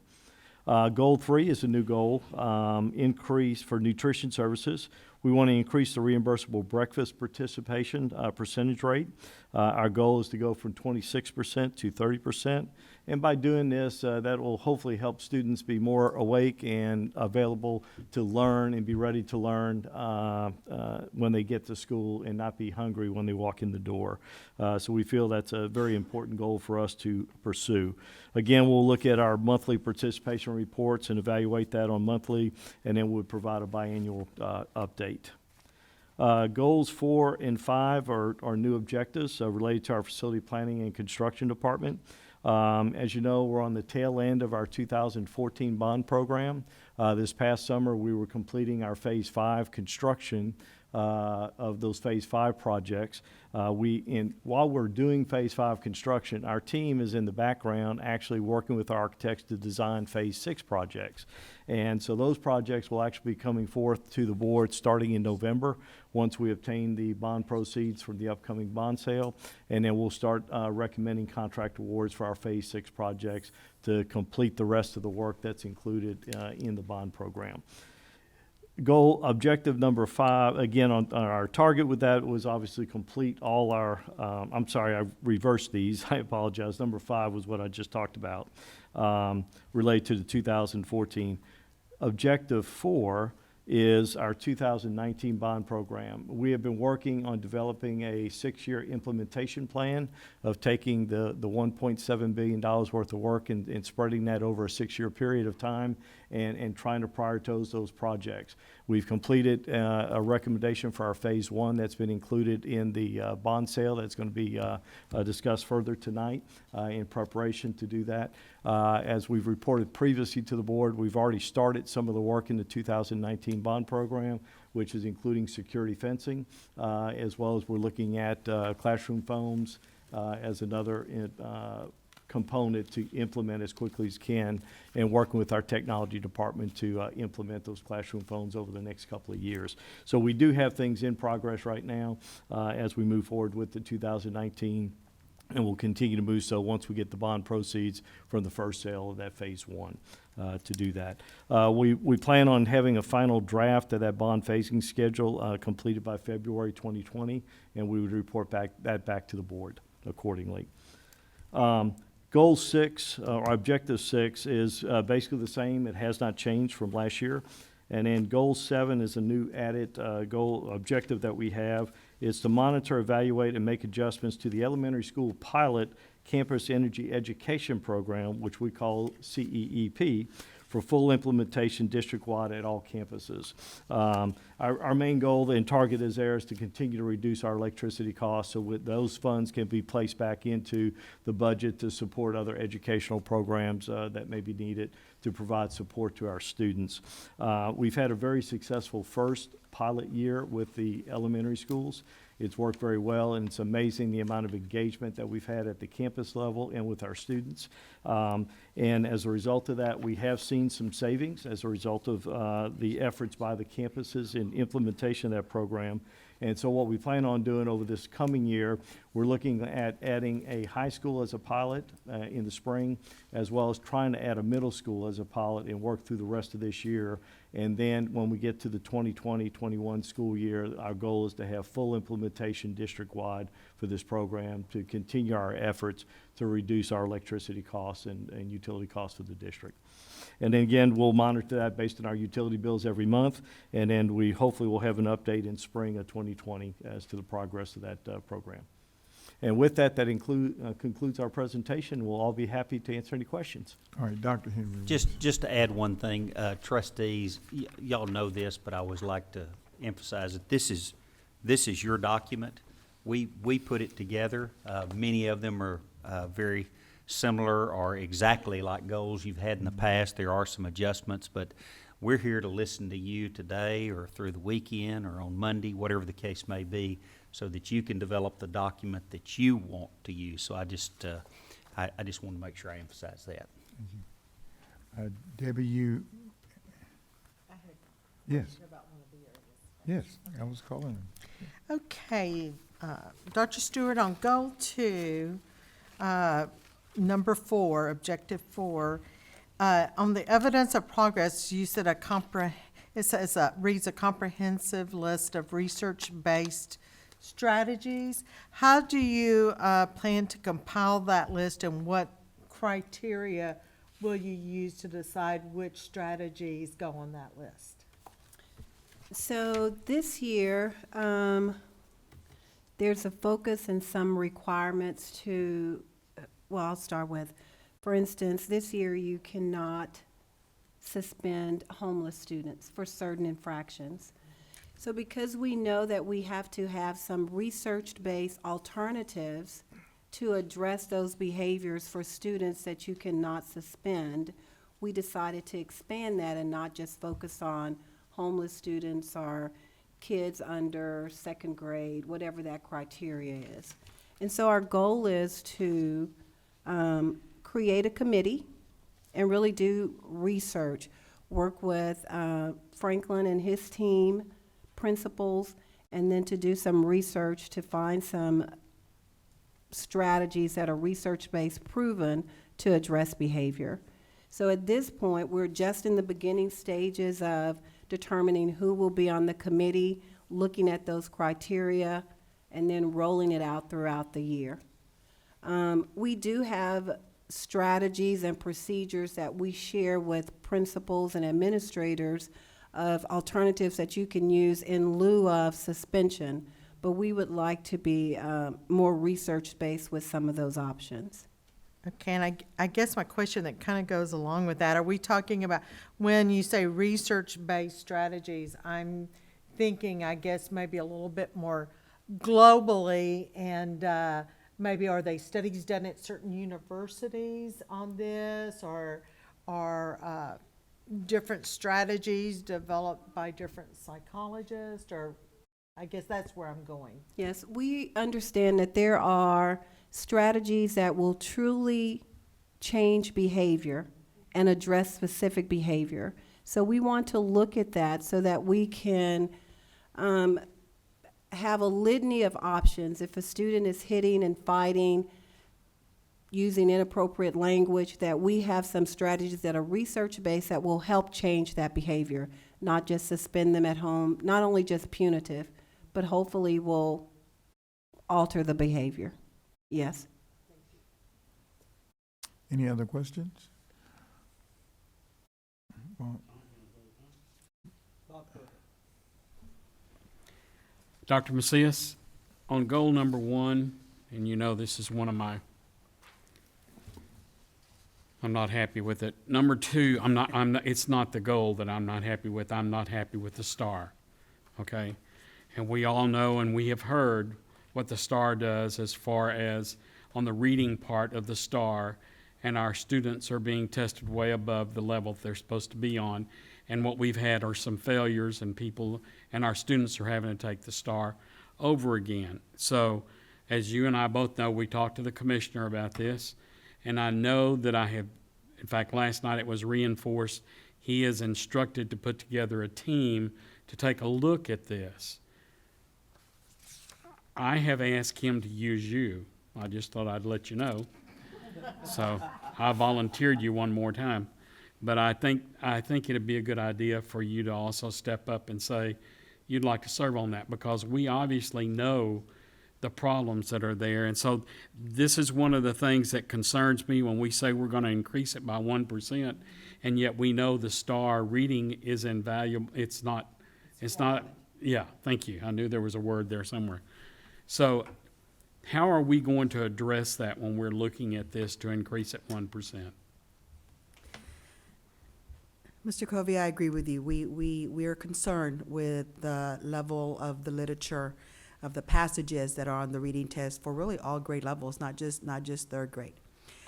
However, we have to continue pushing and educating our kids, and so we are providing, whether it's additional support with tutoring or small group instruction. We continue to support our students. Our campuses do a great job of identifying students who may need that additional help.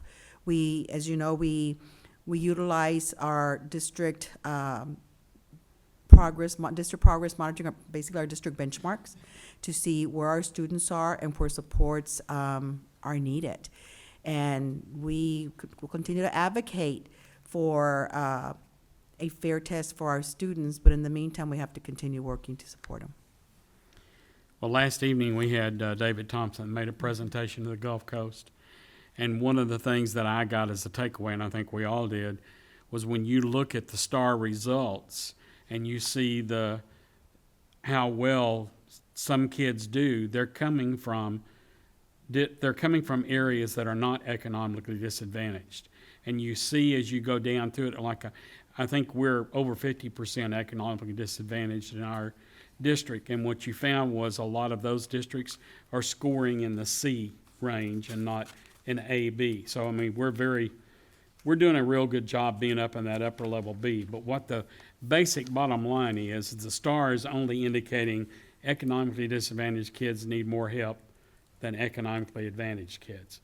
And I think that's sad we have to give this one test to prove something that we all know naturally in the first place. So, okay, that's my soapbox on that part.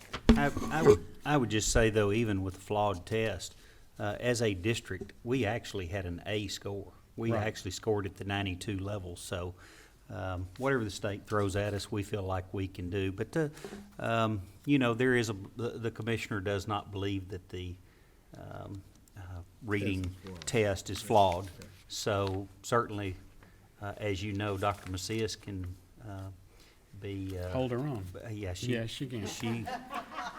She'll be all he can handle. Yes, exactly.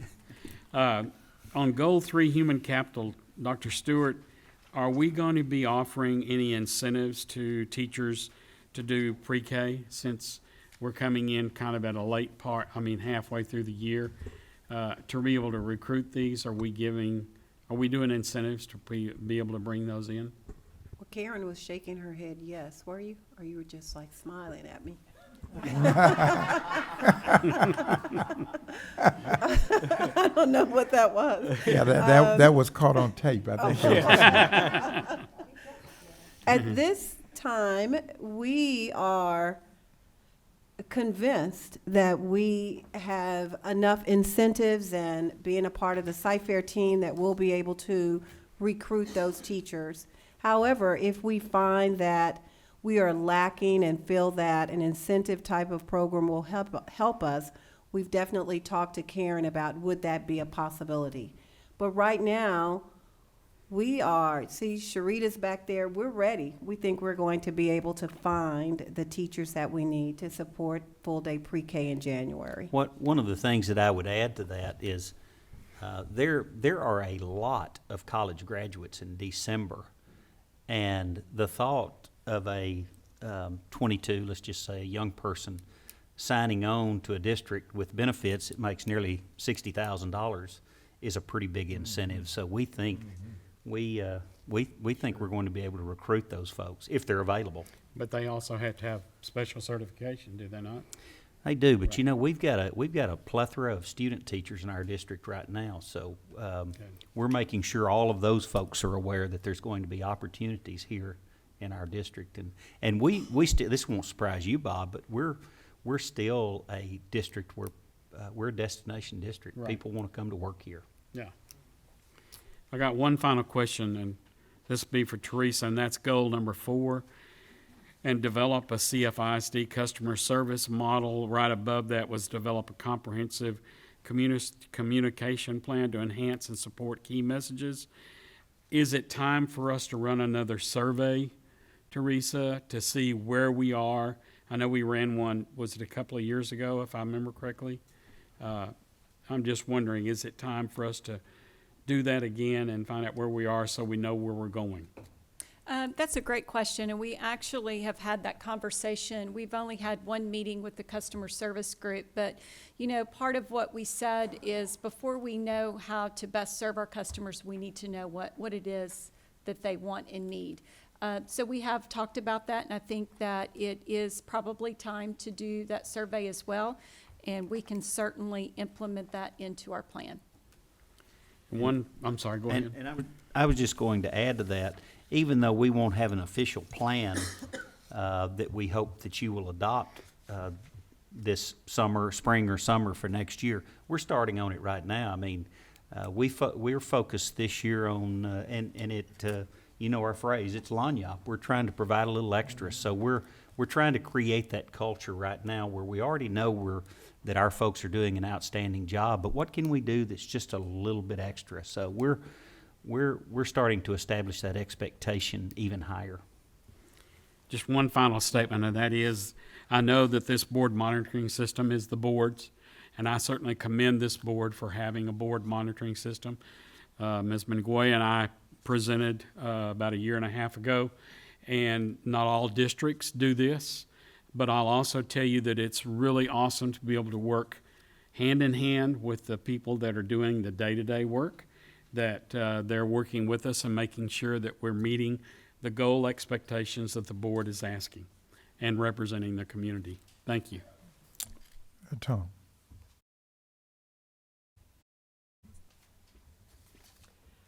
You know, in addition to the kudos for Darcy and Bob, I'd also like to say thank you to Darcy and Kevin, because they're the ones who spearheaded this approach long before the commissioner got behind it. And of course, the commissioner was very keen when he was just a trustee like us to know about what this board was doing. And so I just wanted to say thanks to the three of y'all for the work that you've done. When we take a look at goal number 1, the target for objective number 1, I gave a monologue that perhaps was a bit too long about unintended consequences if we focus too hard on specific grades, gradations at a campus level, and if that goes down to the teacher level. And I indicated at that time that I did not support that approach because I did not believe that that was the proper way to enhance student attainment. But certainly, this is the game that we've been given, and these are the rules that we have to play by. So I understand what's embodied in here, but I would certainly say that we as a board, but also as senior management, that we can't put too much pressure on some of the attainment of specific numerics, and certainly we really can't let it go down to the classroom level. It has to remain a team approach. And I see this in here, but I voice that concern. And that's not a new concern that I've had. I have a couple of questions. Everybody on the board already knows this, but I think it's good for the viewing audience. So House Bill 3 required a CCMR, and so do we believe that this is in fact compliant with the language in House Bill 3? And when we take a look at the graduation rates, which I'd like to say last year were exemplary as all hit 90% or above, which is truly wonderful. Have we built in the bonuses that are embodied within House Bill 3? Mr. Jackson, what you're referring to regarding the CCMR outcome bonuses and the CCMR plan, which is just one of the plans that is required under House Bill 3, that is not reflected in the board monitoring system.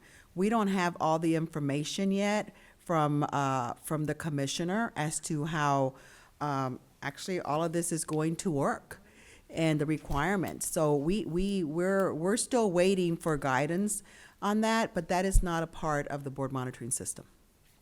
However, when the guidance does come in from on high down to us, I presume that you will keep the board apprised, and as those changes and as the law finally becomes understood and rules are written, it may make some sense for us to revisit the plan in light of the new information. But certainly I understand why it's not reflected in here, but I think the viewing audience who may not be as attuned to what's going on or how laws actually become workable and functional, I think it's important to understand that as well. Mr. Jackson, the guidance, or one of the guidance for the CCMR plan and the primary literacy plan require that there be a board report. Moving over to goal number 2, certainly I think the bold voice of our board president is reflective, and item number 2 is in fact responsive here.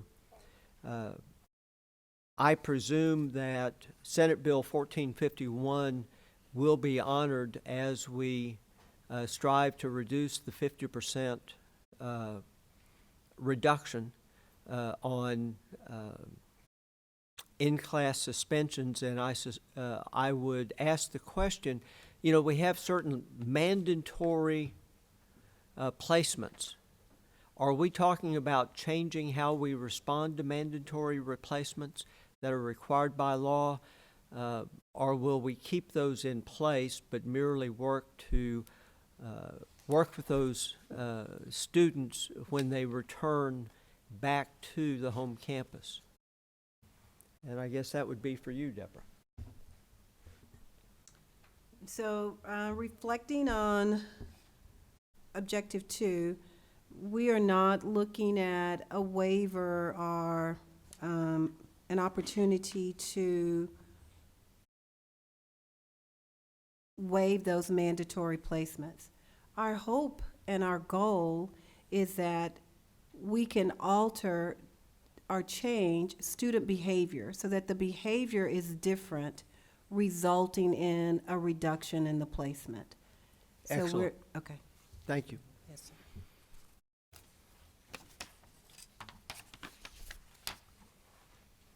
Moving over to goal number 3, and I guess this goes back to you as well, Deborah.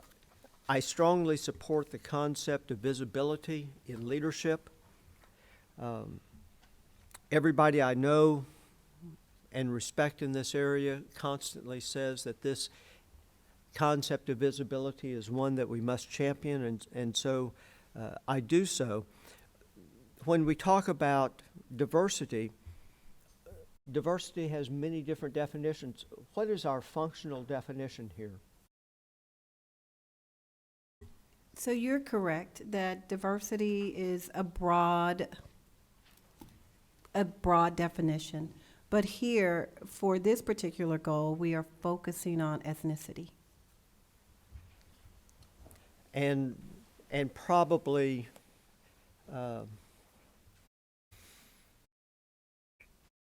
some to do from a cultural perspective as well. We focus strongly on item 1, which is all about leadership. And certainly that addresses the concept of visibility.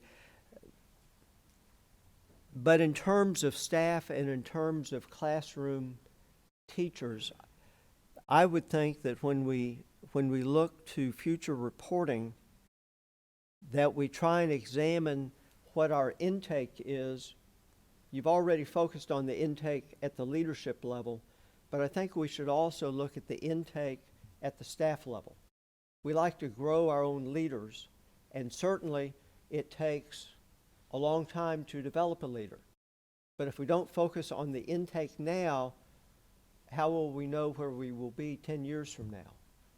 So when you come back and report to us on the monitoring, I would like for us to focus on what the intake looks like, but the other part of that equation also is turnover.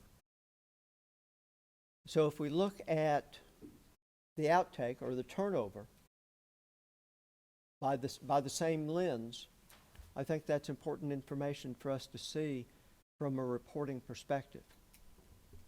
Yes, sir, and we'll have that. We will include that in our report that we're bringing to you in November. Thank you. You're welcome.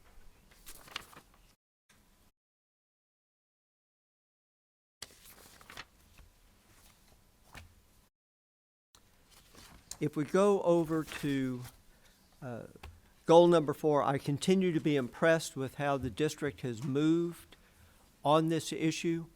I think the district is in fact ahead of the curve and continues to be.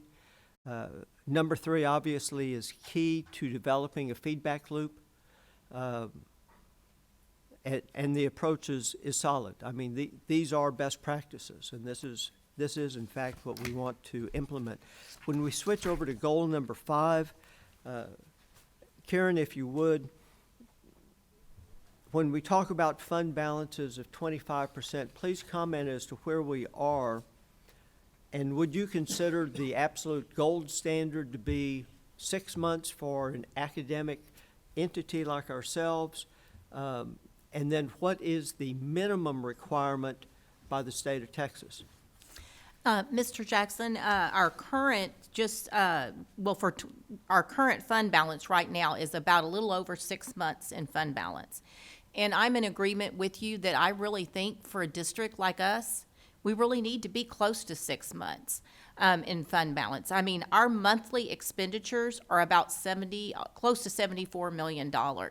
So you can see how quickly, that money can be eaten up, so to speak. It also makes a really big difference as far as cash flow for school districts, to have that cash flow during times when some districts might have to do like a tax anticipation note because they don't have the fund balance and the cash available. Also, I would say that the state of Texas, what they basically recommend is 2 to 3 months in fund balance. A general rule nationally is about 3 months in fund balance, but I believe a district our size, 6 months is is the best thing for the district. I think both you and your predecessor are to be commended. I know when I was a citizen and sat in the back of the room, those percentages were much lower. And given my background, I know that back then the district was walking a razor edge. And the district is to be commended for continuing with enhancements in student attainment, but building the fund balance back. But it's important for the viewing audience to know that this fund balance is in fact very real. And the necessity of maintaining it. This is not a rainy day fund, as Chairman Huberty called it when he was running for elected office. This really is where we need to be for best practices as well. And I'd like to add, just Mr. Jackson, because of HB3 and the uncertainty with some of the funding associated with that, it is even more important because we were very fortunate to know that we had such a healthy fund balance. If we roll over to goal number 6 and look at item number 3,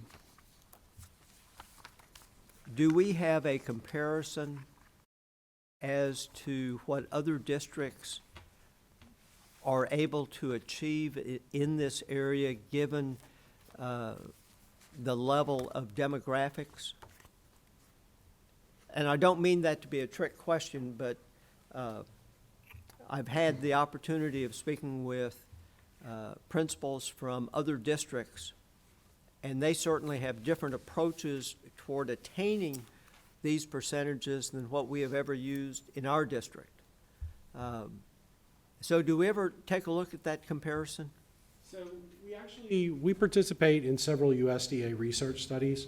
They do publish that information to us. So I could certainly take that and get back with you. But I'm sure I could get it for a district comparable in size or comparable in demographics to us as well. Well, and I appreciate that. When I take a look at data, I always want to know how can I compare it to something. Okay. And comparing it to somebody who looks like and walks like us is the best way I know of analyzing the data. So thank you for that. No, absolutely. I'll get that for you. The tail end of goal number 6, and I guess, Mark, this really kind of goes to you. Several years ago, we requested an outside audit of our capital construction projects, and because of the audit was good, right? The audit was good. First, let me say that for the viewing audience. But the nature of a standard financial audit, in my opinion, is insufficient for a review of a project of this size. I do not believe our internal audit department has enough staffing to be able to address it. And I would like for us to reconsider having that same firm or a different one come in and do that outside audit again. Not that I expect us to find anything, but as a way of telling the people who voted for the bond proposal, yes, we are keeping a close watch on this. I have no recommendations to you as for the timing. That's really more on your side of the fence, but I would like for us to take a look at that. And President Ogletree, thank you. My question is directed to Dr. Stewart. In looking at our goal 2, I've been very interested in PBIS campuses in our objective 3, and I've noticed each year we get better. How close are we to getting to 100% of all campuses being in PBIS, and could that be the goal rather than just increasing the number? can most definitely be the goal. We can change that target.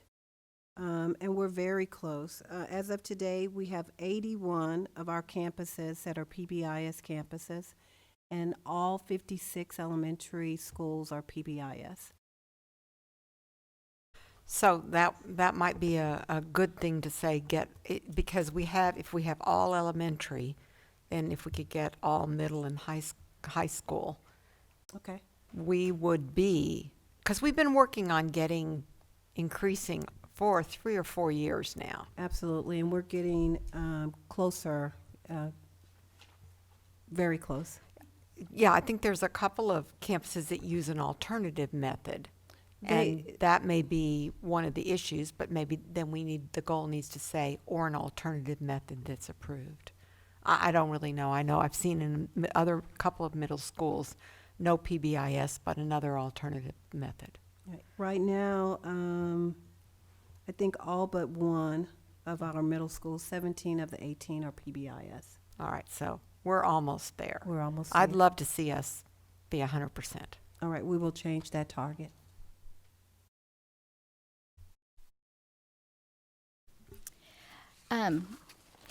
As y'all know, my long list of questions was already answered. Thank you all so much for answering some of my questions in the last day or so.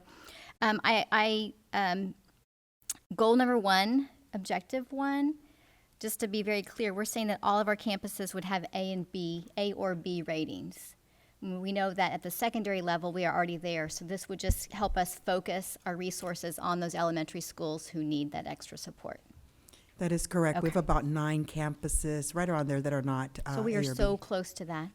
I think that is important. I also, goal number 2, I appreciate the 3 new objectives that were added, 2 or 3 objectives that were added, because I think it shows a focus of our district on the safety and creating healthy environments for our schools. Let me see, I had one other.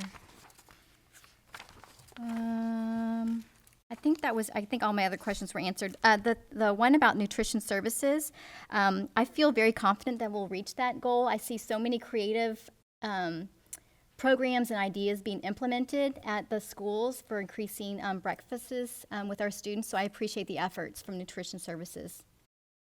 Thank you. That's all.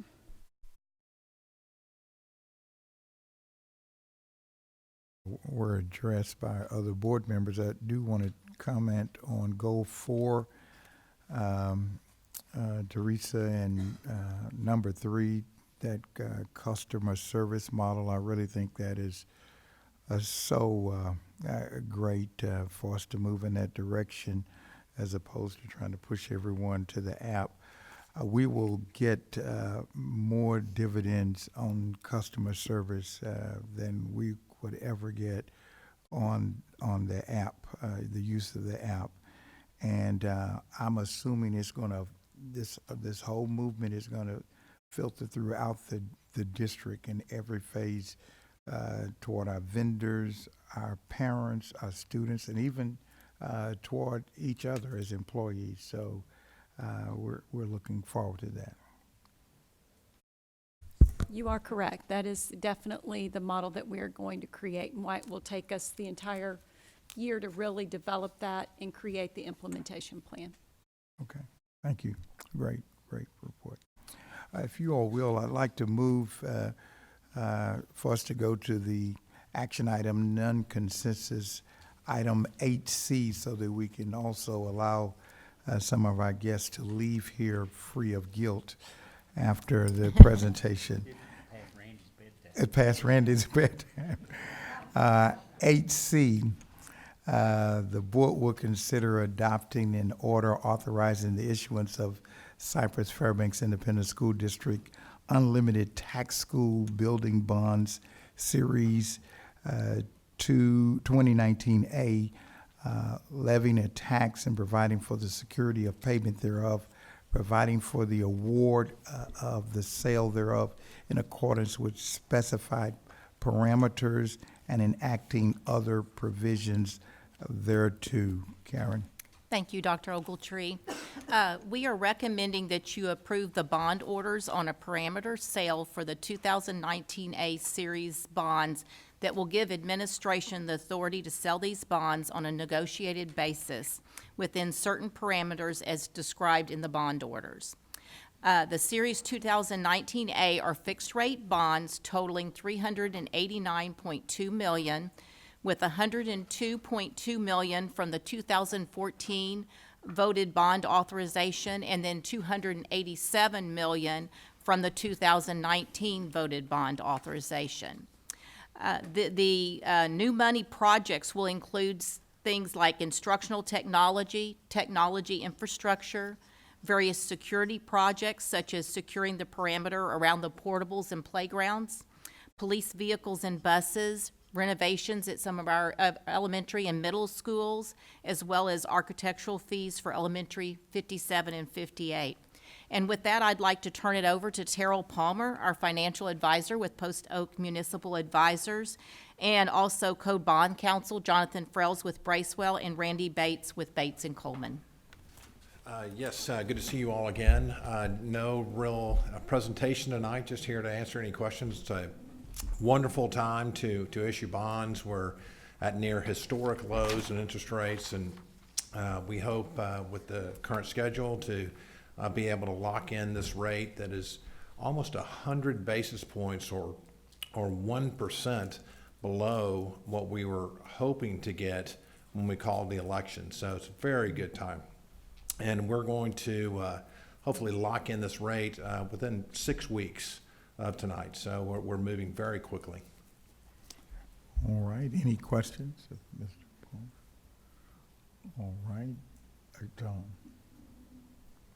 So let's talk a little bit about the term of the bonds themselves. Do we tie the term of the bonds to the life expectancy of the asset for which the bond proceeds will be used to acquire? And I guess, Karen, that's a question for you as CFO. Yes, what we do is we actually, oh, sorry, I want to make sure that was on. Yes, we tie the term of the bonds to whatever the particular asset we have. For example, with technology, it's 7 years. If it's like a computer, 5 to 7 years of computers or something like that. If it's infrastructure, then it's going to be longer than that. And then, of course, our buildings are at 25 years, 20 to 25 years. You know, I think it's important for the viewing audience to know that, particularly because I guess 6 or 7 years ago, a popular talk radio station was saying that Cypher was selling 30-year bonds to buy computer tablets. And I think we always have to be fact-based, but also continually bringing up what the facts are. Terrell, on interest rates, if you would, we know the Germans as well as the Japanese have actually issued negative interest rates where people can give them money and receive less money back when the bonds mature. Sure. Are you suggesting that that these historic lows will come to school financing? I've never seen it in my career, but I will say that currently, in the last 5 years, we have had really historically low interest rates, but currently, and 95% of the time, in the last 5 years, rates have been higher than they are right now, and so it is a very good time to issue. And you know, I would expect if we sold today, our interest rate would probably be well below 3% on bonds that have a maturity of approximately 25 years. And so that is a very good interest rate, and probably the lowest of my 35-year career. Could we continue to drop down to Germany or Japan and other issues like that? I can never say never, but and if we do, we have a lot of bonds that we could refinance at those even lower rates, and so we'll take full advantage of that. Have the laws changed any on refinancing of bonds? No. Well, I believe that we've talked to you about the laws that changed probably a year and a half ago that eliminated advance refundings, and nothing has changed to that effect. We are still prohibited from doing advance refundings on a tax exempt basis. We're actually receiving proposals about doing refinancings on a taxable basis, and we're starting to meet with your finance staff and discuss those options. It's a little premature for us to come up and make a recommendation whether to refinance your bonds on a taxable basis, but it certainly is something to consider.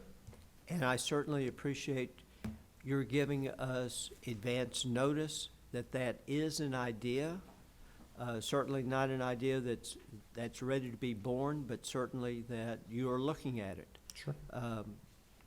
And then the last question that has to be asked when we consider something like this, do we anticipate that the appetite for our bonds will be sufficient, that all bonds will be taken? Absolutely. Your bonds are not only have the incredible high AA ratings of the district itself, but are also blessed to have the permanent school fund guarantee even over the top of that, providing it with the AAA. So not only will there be an incredible amount of demand for their bonds, there really won't be any other bonds across the state of Texas and in many parts of the country that will sell at lower rates than what Cyfair ISD will be able to sell their bonds. Very good. Thank you, sir. You're very welcome. Anyone else? Okay, we'll vote on this on Monday. Okay, thank you. Thank you for coming.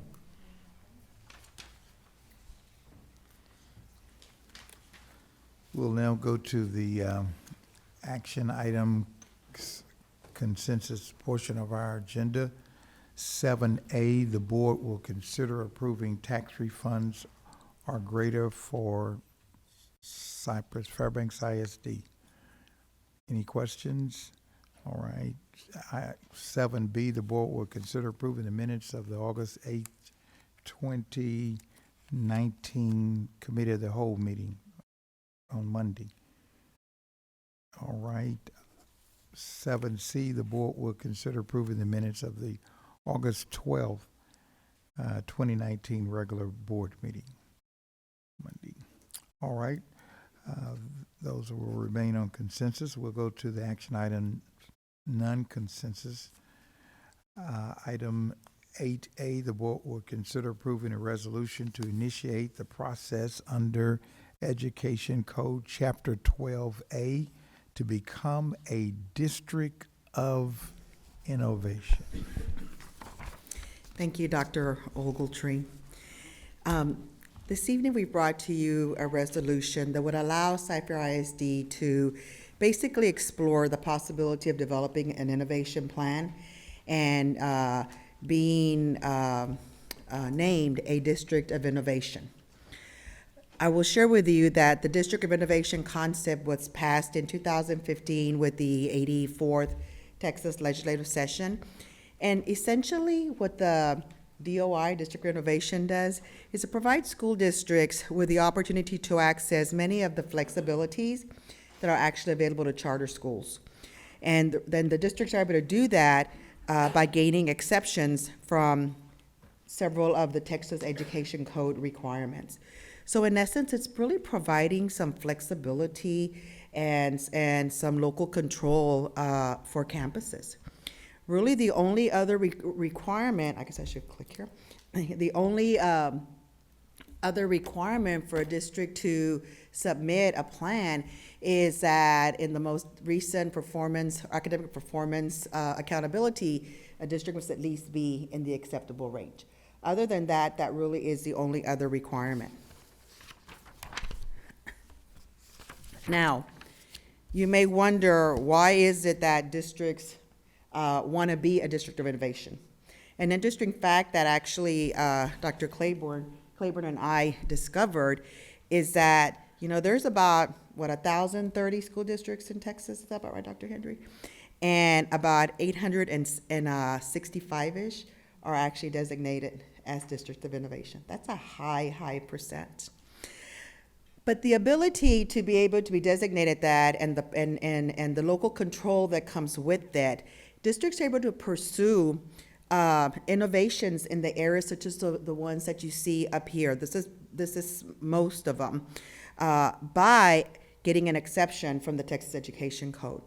So there are opportunities to provide some innovations and have exceptions from the code under curriculum and instruction, under the school, for the school calendar, so the start date when districts can start, class size and teacher ratio. So an example might be, with class size could be that we list that as a possible innovation. We choose to do this, and it allows principals then to make decisions about what is the best class size for a group of students. Possibly for some, and with a teacher, 23, 24 might be appropriate, but for another group, 16 or 18 may be appropriate.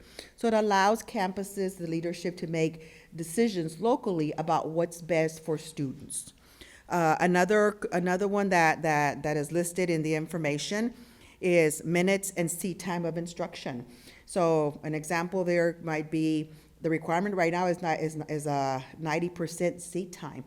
But with blended learning and technology, is it a possibility that we investigate the opportunity for some students to have an 80% seat time and 10% being virtual, through virtual education, or through one of our, like Edgenuity, one of our online type systems.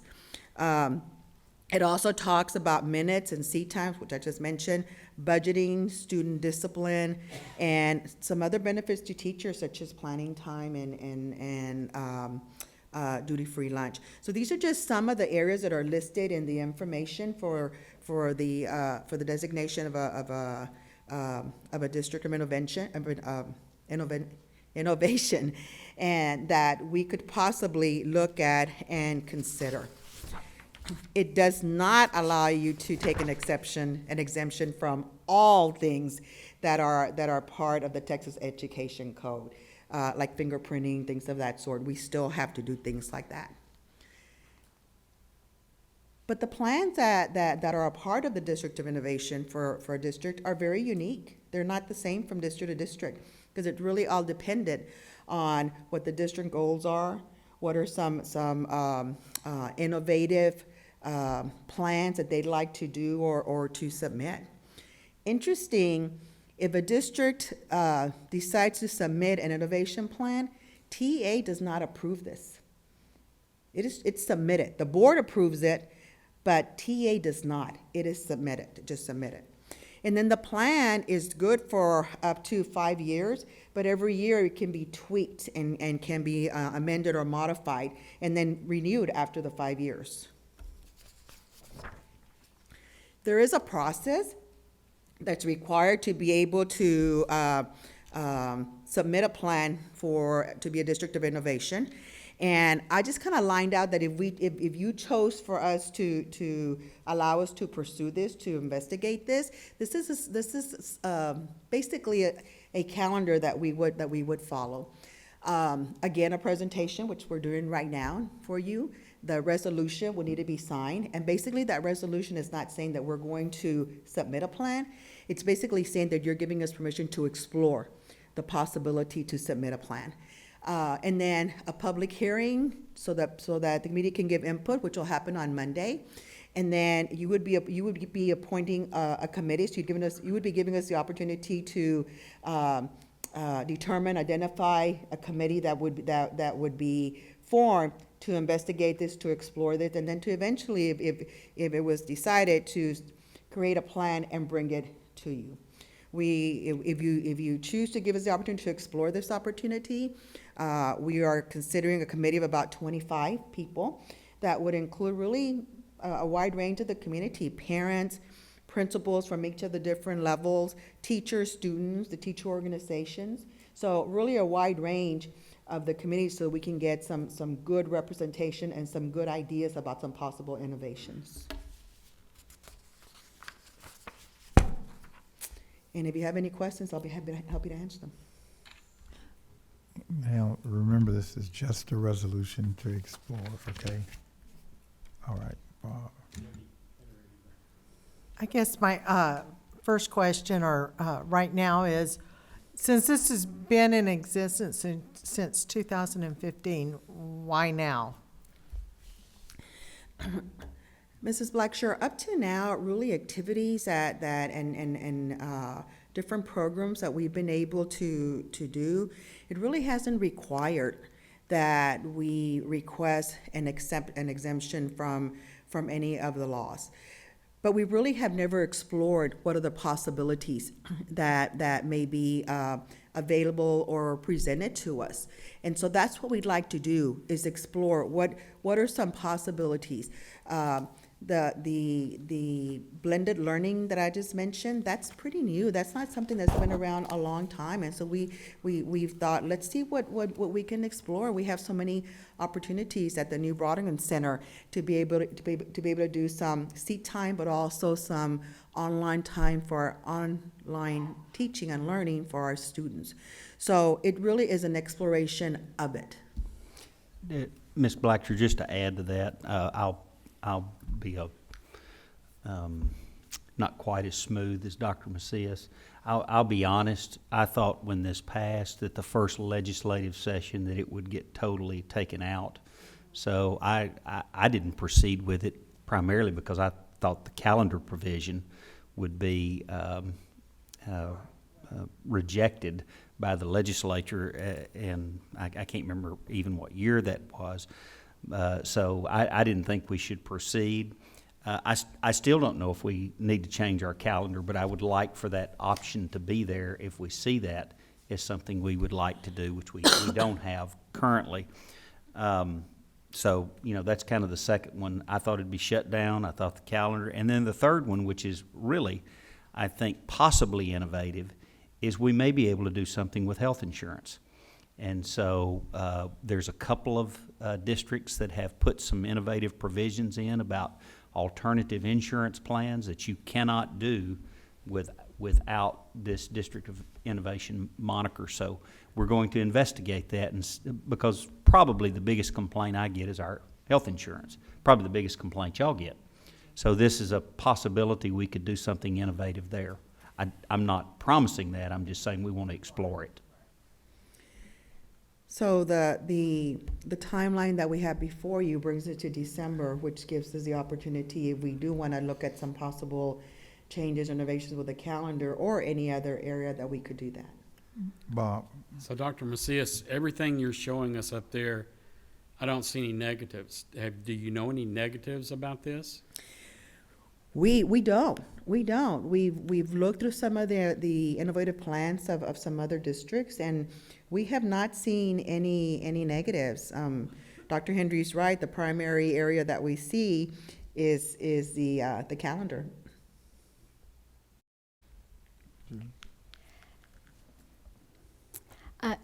What I've heard in the community over the last few years is, well, why aren't we a district of innovation? Because we're so innovative in Cy-Fair. I think there's the misunderstanding that you're not given this designation because you're innovative. This designation allows you to have exemptions to the Texas Education Code, and it, in essence, levels the playing field with charter schools. They already have these exceptions to the Texas Education Code. We don't. So this would give us an opportunity to have the same exceptions that charter schools enjoy already. So I see that as a positive. Anyone else? Tom? Prior to tonight, I went ahead and looked at some of the plans of our neighboring districts. TASB, if you go to the website, you find that they have an explanation. One of the areas that can be modified has to do with discipline as well. But you have a link, and you can click on it, and you can see all the plans that have been filed. And clearly, one of our neighboring districts, the only thing that they have is the calendar. Another one of our neighboring districts does, in fact, have embodied within it, but it's fairly mysterious, about changing seat time. And there's a PDF associated with it from the superintendent. And I'm still not certain, after I read all the 2 pages of the PDF, what it was about changing the seat time. I know Bob brought this up because he's our representative on TASB when it was passed, and we did talk about it as a board. One of the negatives that we talked about is that it permitted you to bring teachers in who are not certified. And so when you take a look at the plans of some of our neighbors, where they have focused is on CTE teachers, but it really can be for anybody. And I think if we go forth, senior management and also campus management has a great deal of trust with the teachers. But if we can continue to proceed in this area, we have to keep that trust inviolate. We have to be very careful, but as you've indicated, some 80% of other districts have already gone down this path, and the trust for this district is very high. So I think some of the opposition to this concept that was voiced strongly by teacher groups several years ago when it first came out, I don't think those fears will be there. I think they have been allayed primarily because other districts have not taken advantage of the situation. And certainly in our case, we're proud of the fact that we can pay our teachers at as high of rates as we can, and we're not looking to pay less. Because obviously that is one of the, quote, freedoms that you have under the District of Innovation. So I'll be interested to hear more about this going forth. And at least for now, I withdraw the reservations that I had before when Bob brought it up at a board meeting for us to talk about. Mr. Jackson, just a quick comment on that. Certainly when it comes to CTE courses, you have to get teachers certified locally in a different way, but I think as long as the 7 of you are here and as long as I'm here, we'll never lower our expectations to the level of a charter school and have uncertified teachers. We want to continue to pay our teachers a fair wage, and we want to continue to put 70% of our revenue in the classroom and not 10 to 20% in administration like most charter schools do. So we maintain that we'll continue our focus on the classroom. Anyone else? All right. Dr. Ogletree, may I just share one more thing? I forgot to mention one important group for this committee. And so we hope that you will appoint 1 or 2 board members that may want to serve on the committee as well. Okay, good. And that's, you want to leave it stand alone? Okay, it'll remain on consensus. 8B, the board will consider appointing an innovative plan committee to develop a local innovation plan or decline to pursue a designation as a district of innovation. We'll leave that on non-consensus. 8D, the board will consider the 2019 tax rate resolution to support the 2019-2020 maintenance and operations and debt service budgets by setting the 2019 M&O and interest and sinking tax rates. Thank you, Dr. Ogletree.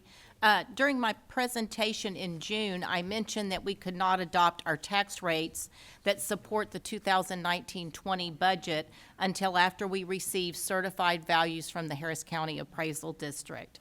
We actually received those values on August 13th, 2019, and districts are required to adopt their tax rates within 60 days of receiving certified values.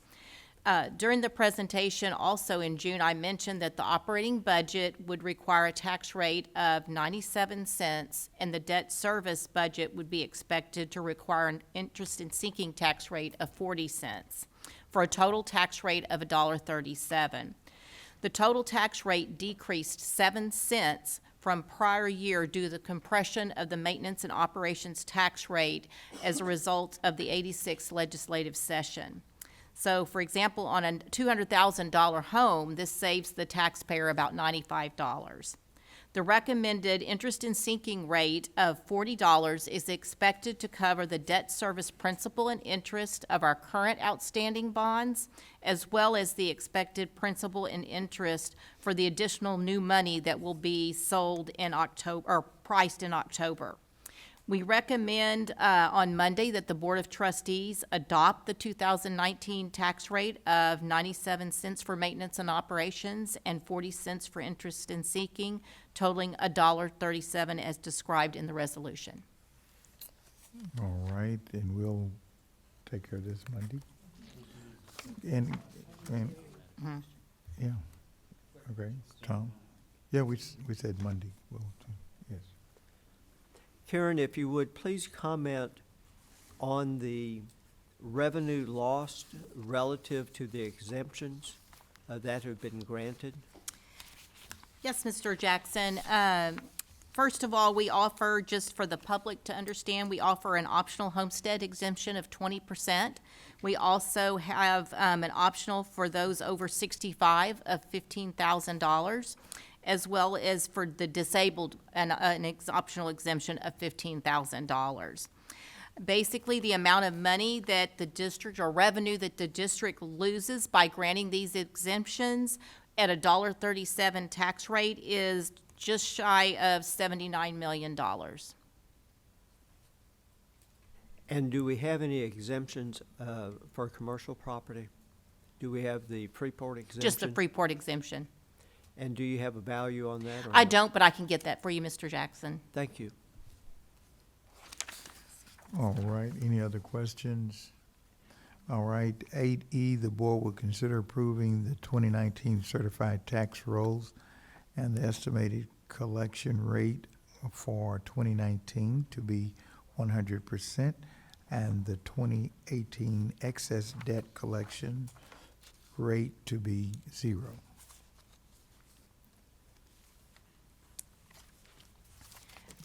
And I just questions if you have any questions. Any questions? Do we need to leave this, or can we move this to consensus? Okay. All right. 8F, the board will consider authorizing the superintendent or his designee to negotiate and execute one or more extensions of the existing contracts for procurement of electricity to the maximum term allowed per the terms and conditions of request for proposal number 16-05-4941 RFP. Any questions of Mr. Sprague or Mr. Morgan? Can we move this to consensus? 8G, the board will consider awarding bids and contracts and authorizing the purchase orders as recommended in the posted agenda item. This is transportation tractor trucks. Any questions of Mr. Powell or Ms. Smith? Just add, this is, these are to pull our brand-new band trailers that will be coming in over the next 2 months. We've already had 2 arrive, and I don't know if you've seen, I think it's, I've seen Cy-Fair and Cy Creek, I believe it is, but we will have all 12 trailers for our high schools, and then we'll have some tractors to pull them with. Okay. Why we're doing that, how it's saving money from the bands. Well, of course, we have to rent tractor trailers everywhere we go, and when you have 12 6A high schools, and we have 12 6A high schools tied up every Thursday, Friday, and Saturday, and then, of course, through marching season, they're going different directions. The rentals, and I'm sure Bill, or there's Kane. Kane sees me stumbling up here, so he's gonna save me with giving you a little more detail. Yes, sir. We were actually spending approximately $250,000 just during football season for the trailer, or the box trucks that we were leasing. So with the trailers, with the band, with these tractor trailers, we'll actually be saving. These will actually be paid off probably within 5-6 years at a maximum. based on the need that we had for those box trucks throughout football season, plus after football season during the different competitions that were going on with bands. All right. And Great. one other comment on that, when, having been a band dad for 8 years and carried that equipment, when you just rent a truck, there's nothing there to protect the equipment. And the band equipment, the vast majority of it, of the big pieces, are all school property. But even for the individual property, let me tell you, those trumpets and those flutes and everything else are very expensive for parents. When they get loaded on, even in cases, you can have mishaps. And so more, for the boxes themselves, these have actually been custom made to safely carry these assets of the district. Yes, sir, absolutely. And I encourage you to stop by our Falcon Transportation Center and come see them. We do have Cy Fairs and Cy Creeks, and their Cy Fairs actually went out Saturday, and both Cy Fair and Cy Creek will go out this week. But I do encourage you to come out and see them. They are amazing. Thank It is homecoming at Cy Fair. I hope you park it there at the stadium. Yes, sir. It'll be at the campus tomorrow. That'd be good for the alumni to see. Yes, sir. Thank you. Can we move this to consensus? Thank you. All right, item 8H, the board will consider approving on first readings, additions or revisions or deletions to district policies, BBE local, board members, authority, revised, BDD local, board internal organization, attorney, add, BJC local, superintendent evaluation, revised, CI local, school properties disposal, revised, CRB local, insurance and annuities management, liability insurance. This is a delete. Can we move this to consensus? Item 8I, the board will consider approving on second reading additions, revisions, or deletions to district policies. CO local, food and nutrition management, revised COA local, food and nutrition management procurement, add, COB local, food and nutrition management, free and reduced price meals, add, DCB local, employment practices, term contracts, DH local, employee standards of conduct, DIA local, employee welfare, freedom from discrimination, harassment, and retaliation. Any questions? Can we move this to consensus? 8J, the board will consider approving on dual reading additions, revisions, or deletions to district policies, BED local, board meetings, public participation. This is a revise. Any questions on that? I think all right, can we move this to consensus? Item 8K, the board will consider authorizing the superintendent to finalize and execute an agreement between Stephen F. Austin State University for student teachers enrolled in the field experience, internship, practicum, and clinical teaching program at SFA. Can we move this to consensus? 8L, the board will consider giving notice to Stephanie Farata that her term contract has been terminated. We'll leave this on Monday. HM, the board will consider giving notice to Rakesh Jacob that his probationary contract has been terminated. This will be on Monday. 8N, the board will consider giving notice to Monique Garibaldi that her continuing contract has been terminated. This will also be on Monday. And the superintendent's briefing will be also on Monday. I think we're at the conclusion. That's it for tonight.